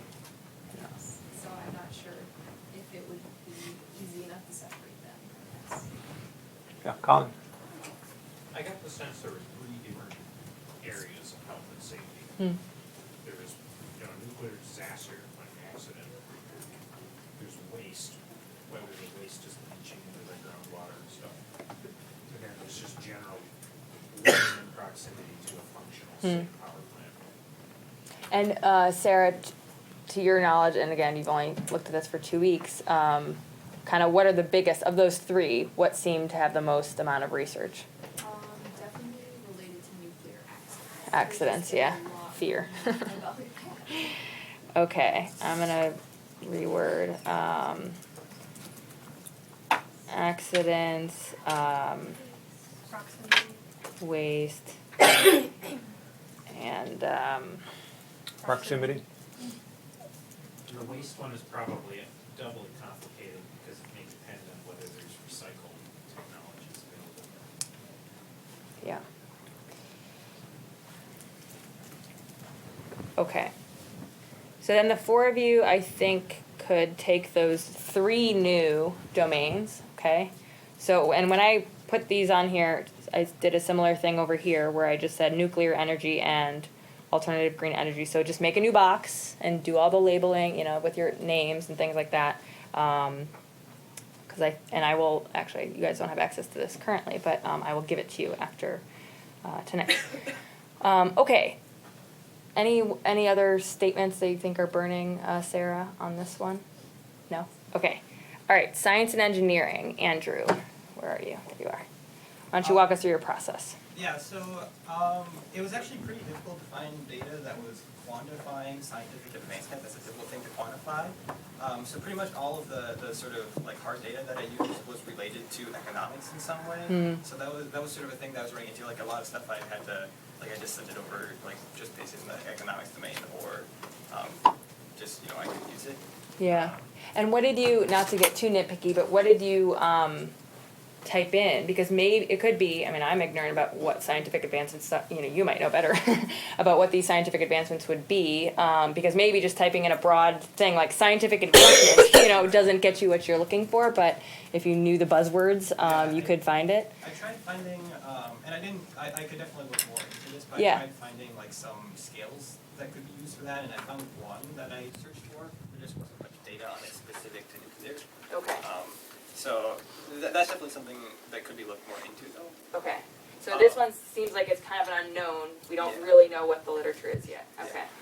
And into more of the second question, I focus mainly on just standard, I forget what they call it, water reactor, light water reactor, something like that. Light water reactors for the developments. But another thing that we could expand to would be the potential other types of nuclear reactors and the breeder reactors and the lighter, the smaller ones.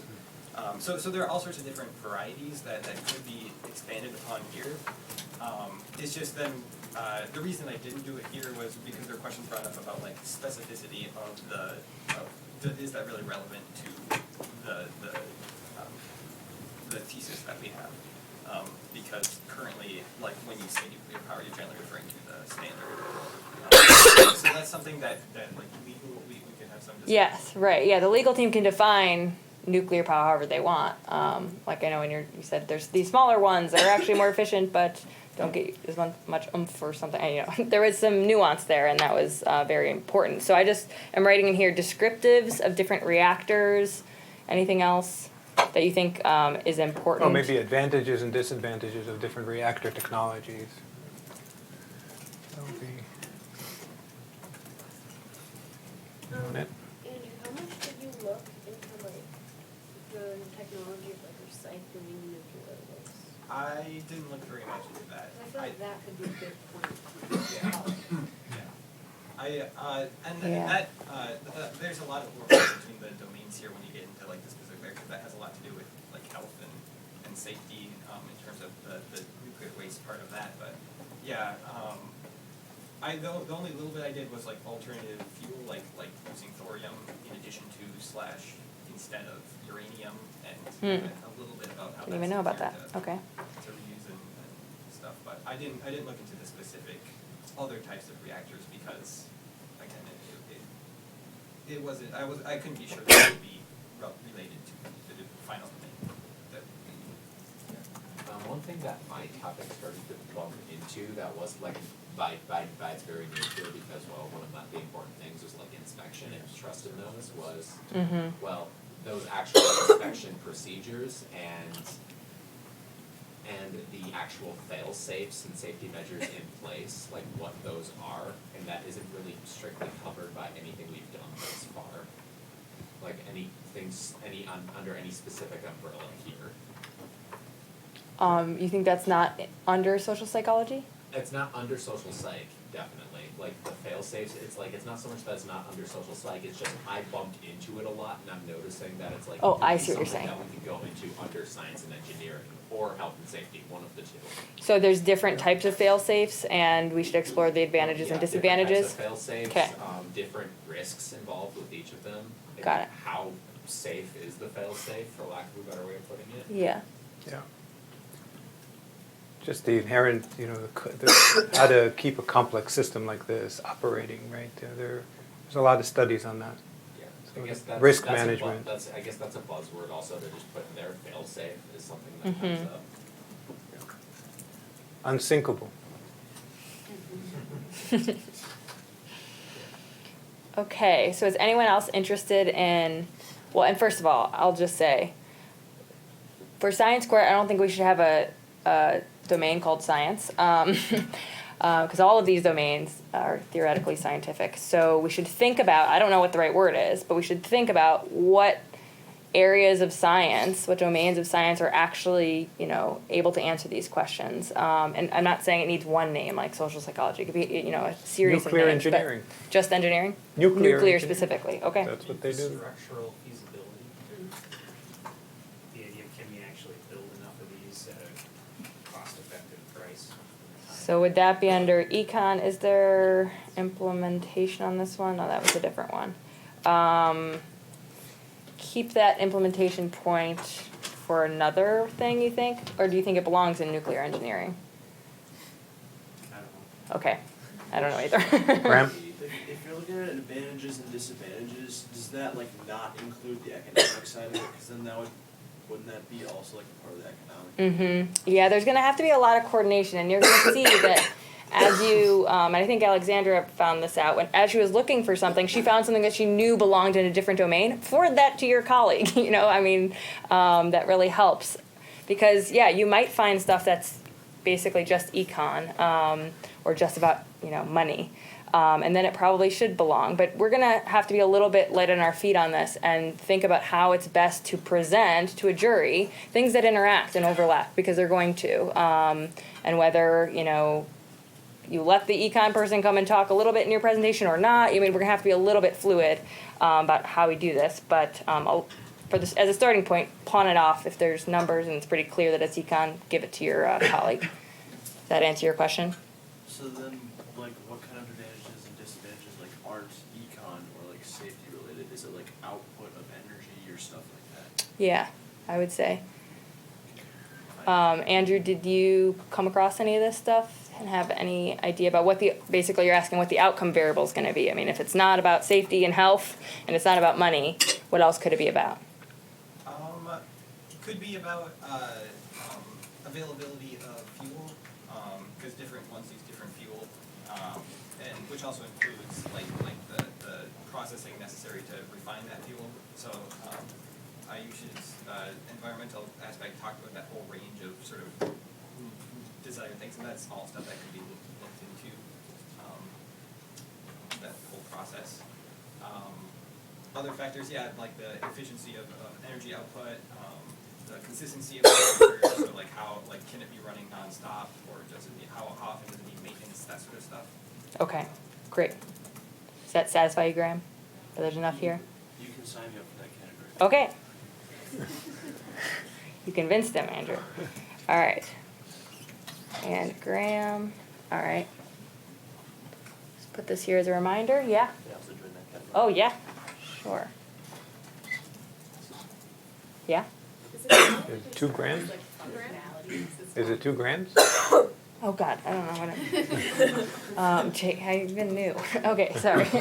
Yeah. Is it better way to describe this functionality, because it's talking about just like ways to do the procedure with like fail-safes and stuff, instead of just strictly like the engineering of like how this was built. So it's like the engineering of like how these reactors are created and stuff, and then how they're maintained. It seems like that's what this section is. Or is that falling under a different branch? So are you proposing to break this nuclear engineering into 2 pieces? Like 2 subtypes. My read on this, and to correct me if I'm wrong, is that we don't know yet how much data there's going to be, but that's definitely a possibility and something you should all keep your eye on to see whether there's an easy breaking point on that. Yeah, Dom? You signed me up for that too. Okay. Thanks. 1, 2, 3. I think 4 is reasonable, unless anyone's dying. Okay, econ. Autumn and Zach. So wait, Autumn and Zach. Oh yeah, you're both science, okay. Why don't you tell me about your process?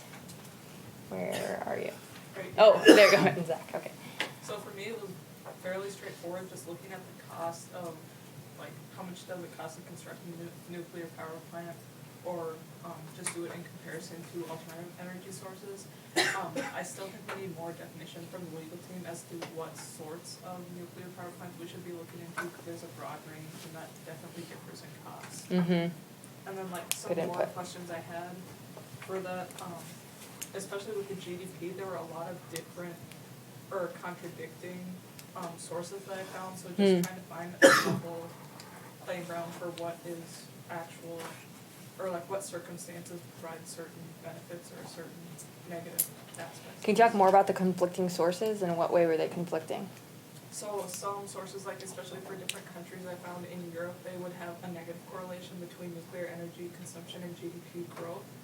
And so with this, when I did find that there was an increase in GDP in other countries or as a whole, I was curious if this was more of a correlation instead of causality and things along those lines. Okay, we'll have to do a deep dive into that to decipher that, because there might be a 3rd, 4th, 5th variable problem with correlation that we can look into. But okay, that, I mean, when there's conflicting sources, that's usually good because there's a lot to talk about. There's a lot to explain when that happens. So that seems pretty rich. Jack, do you have anything to add? I mean, I tried to look at the economics of the different types of reactors, which I guess would intersect with like the engineering stuff. And I found a lot of like different examples of like real world places where they've implemented stuff. Like I just read the presentation. So I definitely think there's a lot of information about like the economics of different ones, but it seems like almost every source has like slightly different statistics for their operating costs and stuff like that. So there's a lot of confusing variables for that. Okay, and do you feel like they're at least similar-ish? Like you can, I see some ranges in here. Yeah. I don't know who put those in or anything. They definitely like stay around a certain value. Okay, all right. But like I would just find something and then I'd think this would look good in the presentation. And then I'd look at Autumn stuff and like you'd have a very similar number but just Slightly different, okay. All right, well, I think ranges in terms of summary, points are fine. I think back to Amy Riggleman's presentation, even with her meta-analysis, when you see, if you start plotting some of these studies, on basically your study would be, a cost. And if there's one that's an outlier, maybe don't include that, or talk about why that's an outlier and why it's so different. But especially if you're seeing them cluster together, then you can feel pretty confident that giving a range with those studies is a good thing to do. Okay, so you guys broke it off in what ways? I mean, how did you divvy up the work for this? Was there a lot of overlap? I mean, what was your experience working with two people?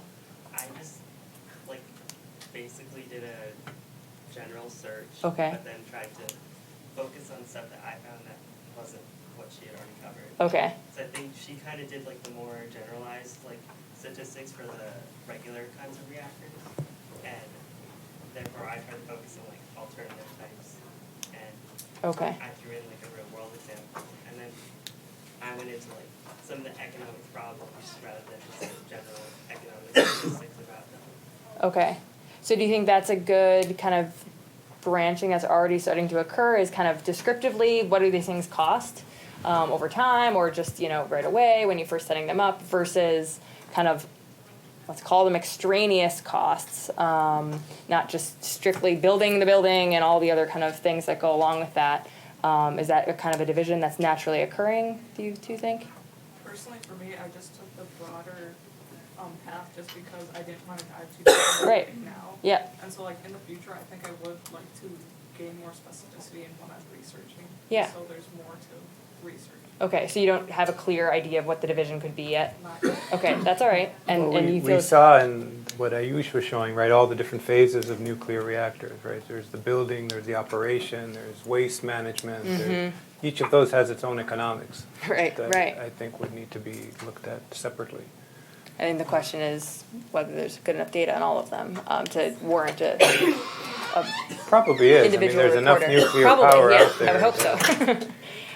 Okay, is anyone else interested in the economics tools? Just one other question. What about Yeah. health economics of, when you have a disaster, or when you have people exposed, or workers, or whatever, there's economic costs associated with that as well. Yeah, I found one source on that. I did get to include on the presentation, but it covered more of an overall cost, if there was an accident. So I definitely think that could be one aspect of it, especially when we're looking at that stuff with health and safety. Yeah. Question. Oh, yeah. Oh, I was just gonna say I would also think that there could be something like how much does it cost to construct a nuclear power plant? How much does it cost to create the infrastructure, solar panels, wind power, hydropower?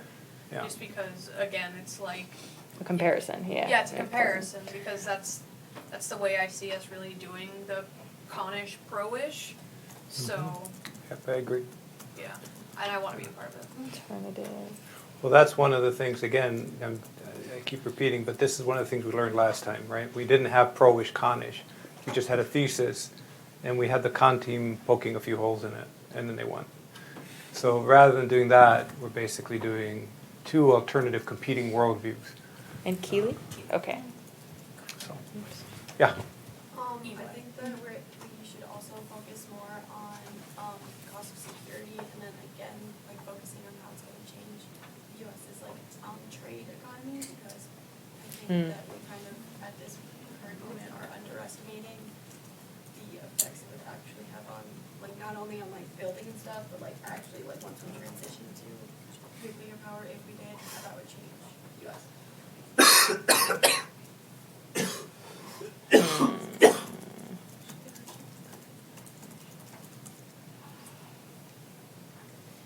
How would you word this question? How would this change, how would nuclear power change what specifically? The global energy trade dynamic, I guess, with the U.S.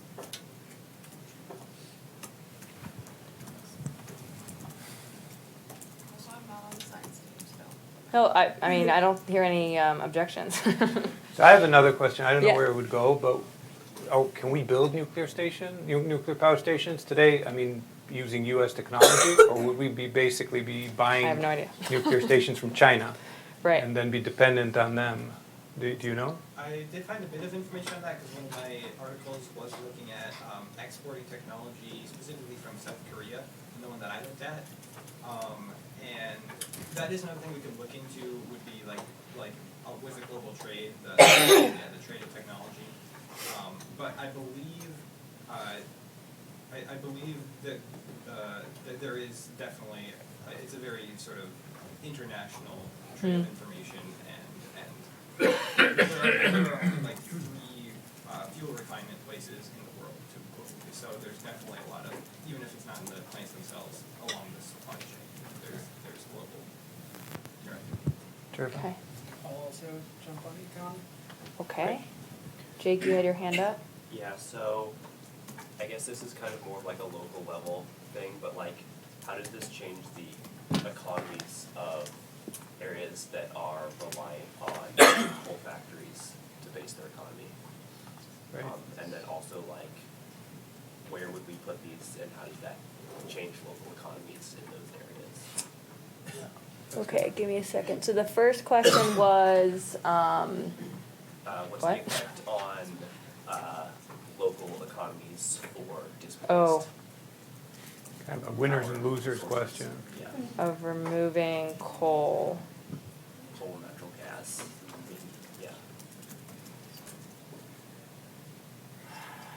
And then the second one was and then, okay. And then kind of the converse of that. Effect of adding. Okay. So- Those could be both like national scale or local scale. Okay. Now, we have a nuclear power station right here, not too far away. I didn't know that. Wow. I didn't. It's crazy. So that might be interesting to add some kind of a local component to it. Yeah. How can we, Media team. yeah, media team certainly can look at the local. We could also talk about jobs, like how many jobs this would add to. I think there was one on that I saw. That was You did? Okay. That was one of the highlighted yellow ones. All right. Well, this is getting long. Okay. That's okay. All right. 1, 2, 3, 4 people. Yeah. Is there any question about whether or not the government should be a part of subsidizing it? Because you can implement regulation without subsidizing, and you can subsidize. Well, what the case statement thesis is what exactly again? Was on government. It's specifically on government. Yes. Yeah. Subsidization? Yeah. It doesn't say subsidy, it says put resources into. Government funding. Government funding, that doesn't necessarily mean Funding subsidy. was Subsidizing. Right. There's different ways to fund. I guess we probably have to look into what would be the best solution, Yep. but like. Kind of the legal team's job to do that. They have to come up with whatever makes sense as a pro policy. But I think what are the advantages and disadvantages of different government funding structures or Yeah, something? that's good.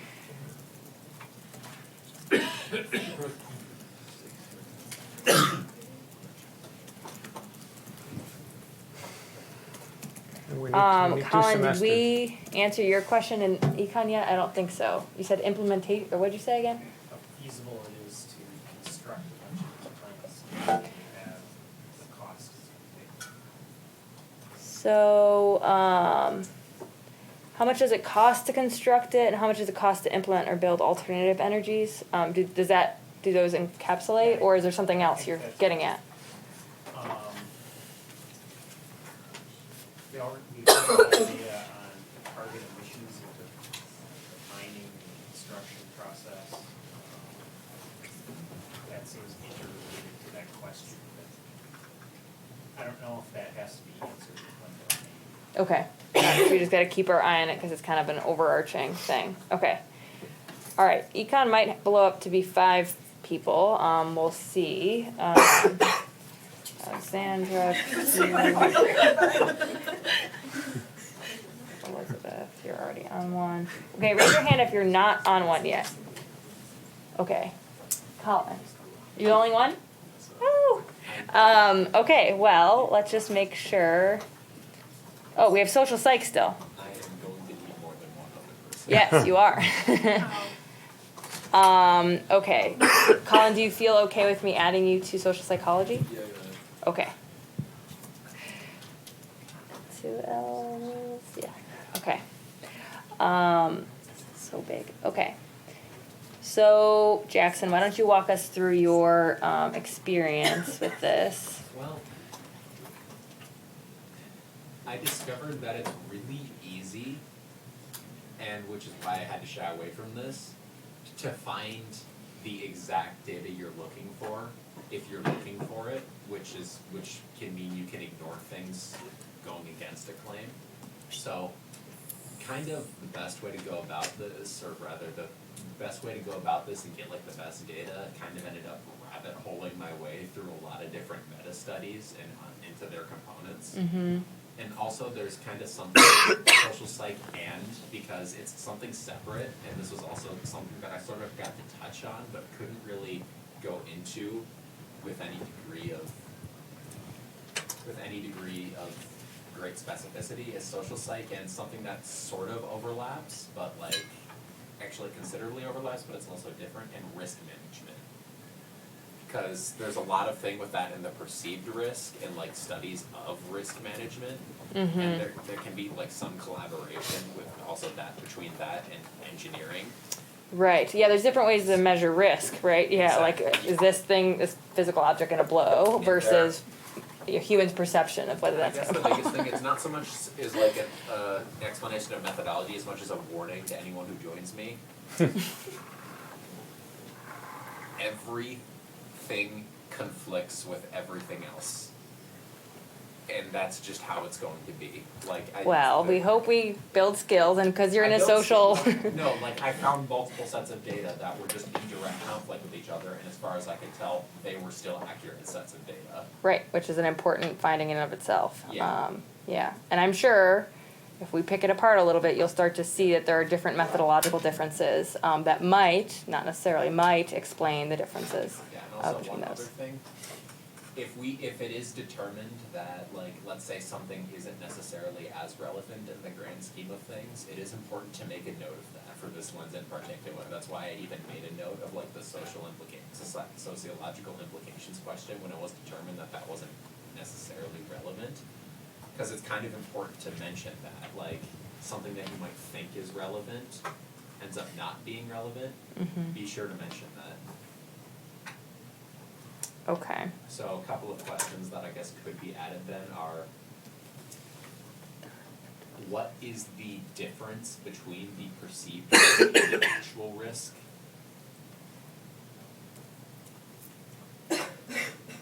I'm gonna delete your sources here because I'm assuming you have them elsewhere. Yeah, oh yes, yeah.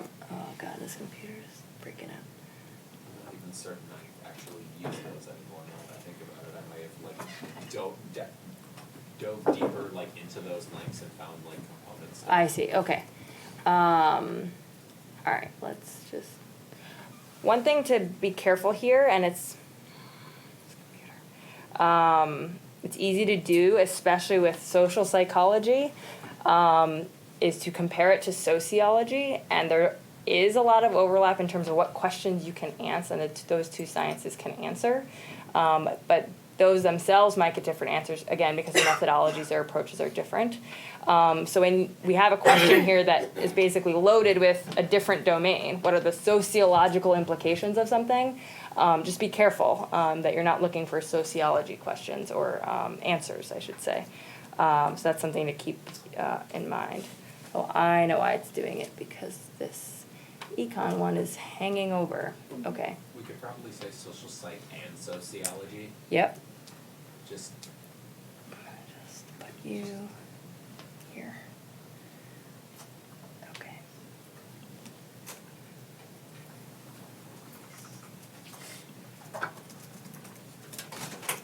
And that could be a good division, just searching different databases, Colin and Jackson.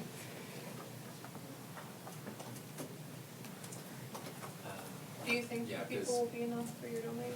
there'll be enough. Do you think 2 people is enough for workforce? No. Okay. I'll volunteer myself. Okay, move you over. Okay, which one were you on? Economics. Okay. Oh, you're over here now. Okay.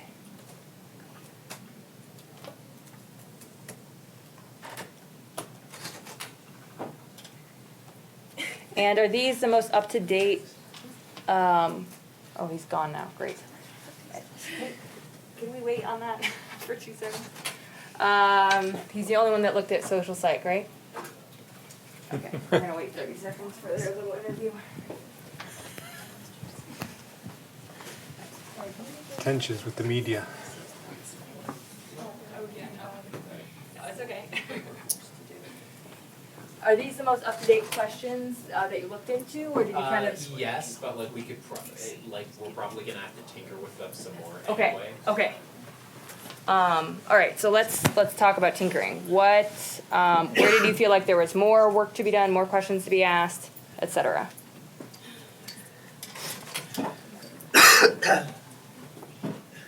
You said something about risk assessment, or Risk is like what the difference is between the perceived risk and the actual risk. we'll put that in parentheses. Yeah. Risk of what? Perceived risk of nuclear power. Like there were studies of just general metrics of perceived and actual risk. Risk of nuclear power accidents, Just or the risks associated with nuclear power. in all forms. Okay. Yeah. Did you also talk about how it was portrayed in the media and that came? Yep. Here's that. Yeah, and it's yeah. it's fairly consistently negative, but that negativity is more reflected by just a general societal discontent that occurs with democracy than it is so much as a specific media impression of it. It's a media impression of the populace more than the other way around.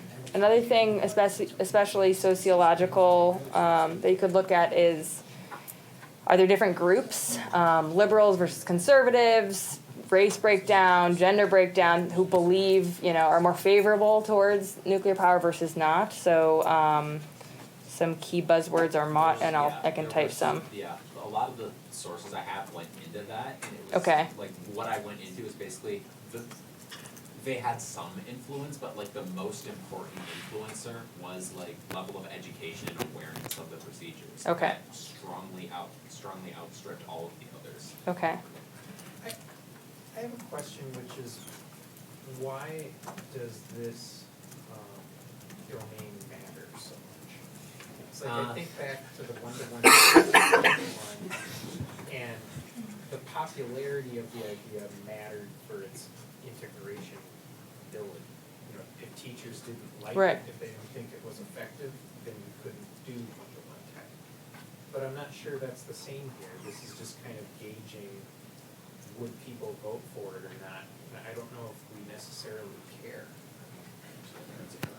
I couldn't quite go into this like in the presentation because we were already going a long time, but the Yucca Mountain Nuclear Waste Repository was shut down, and the reasons for that were cited to be mostly political and having absolutely nothing to do with safety, or public health.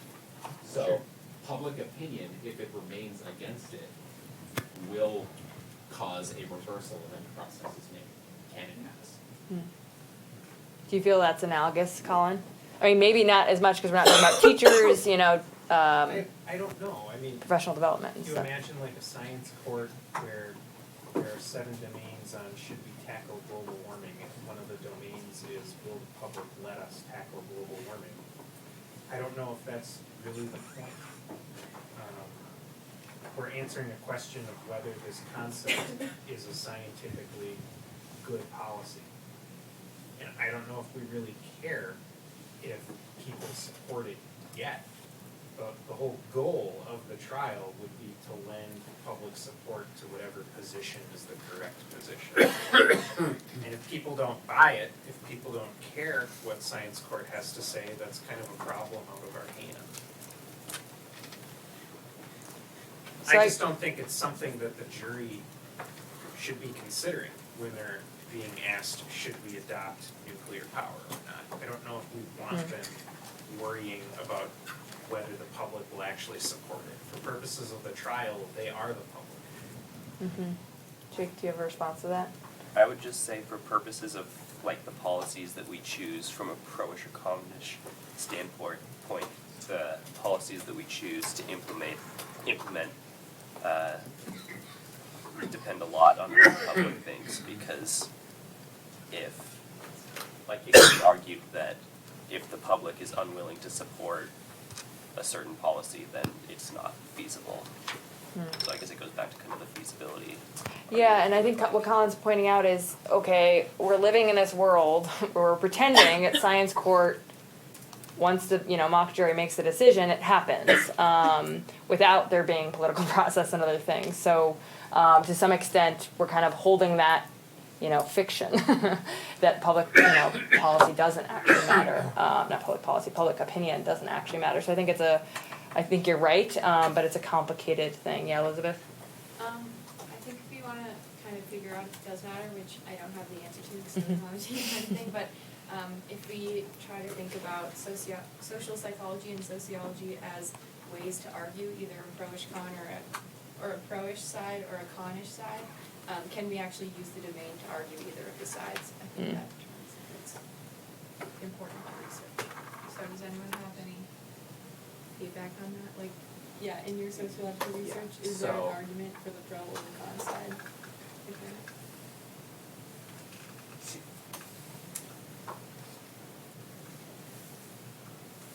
There's arguments for pro and there's arguments for con.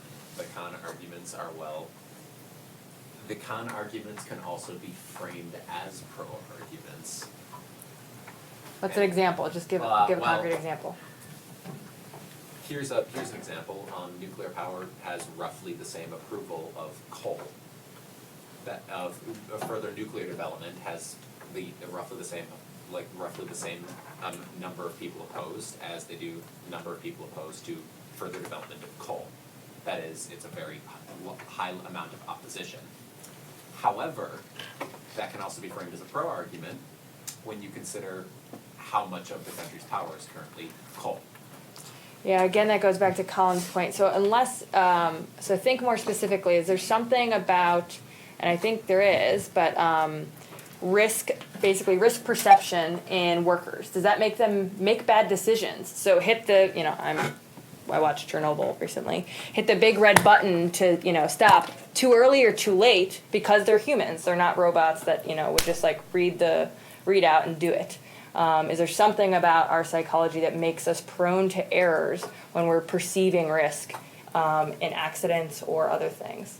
That's the only thing that, to avoid Colin's, concern, social psychology and sociology might be able to answer. Bill, you've had your hand up for a while. I see Colin's point. I don't disagree with it, but I do think, just as we did with the tech in every classroom thing, is talk about barriers to implementation. And it's legitimate to talk about the barriers to implementation because we need our legislative bodies at all levels. We need people to support these things or you'll never get it done. That's why we haven't built a nuclear plant in this country in decades, even if it is clean and all those wonderful things, because of the public perception against it. It's become a barrier both at a legislative level as well as an implementation level. So I think we can manage to work a barrier to implementation into the discussion legitimately as part of the process that would have to be undertaken.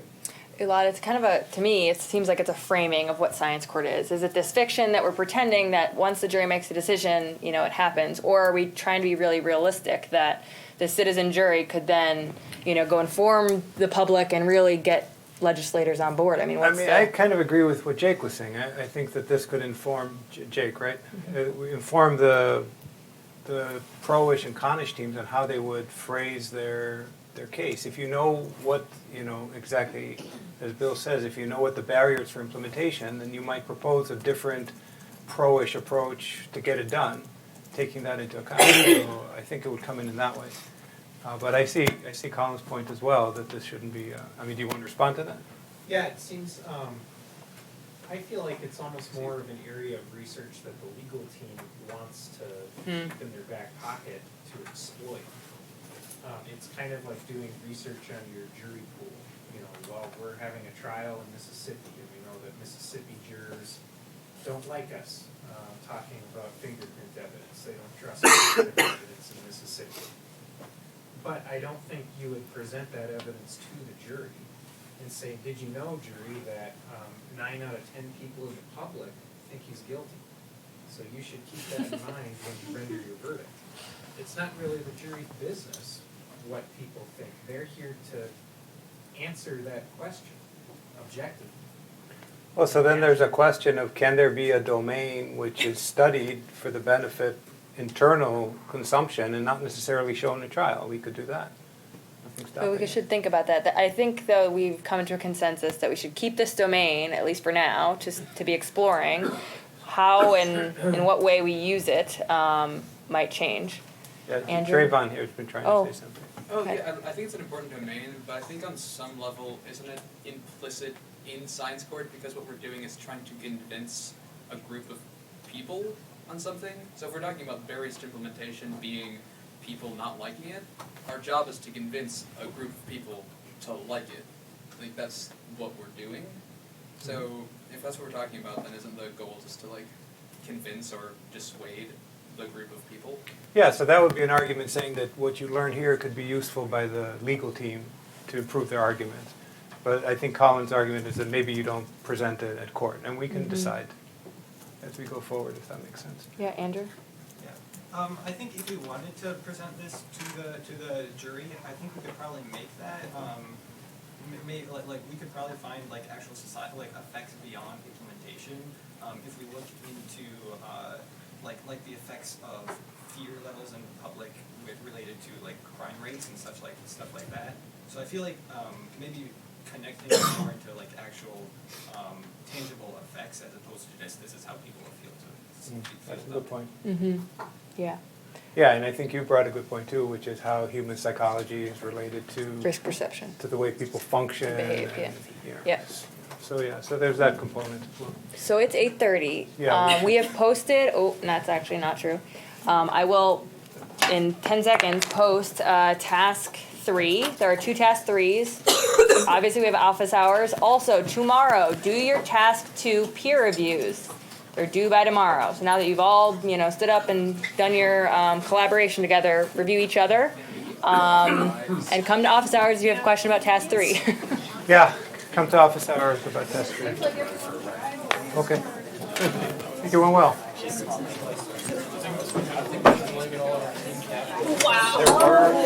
Oh, God.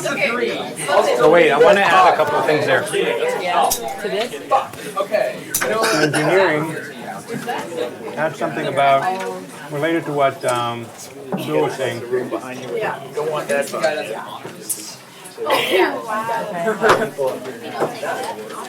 Integrating nuclear energy into the power grid as opposed to alternatives.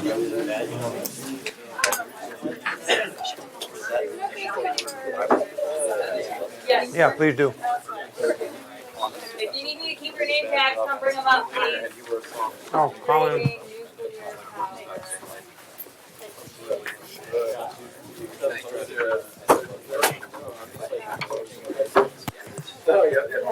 Sorry.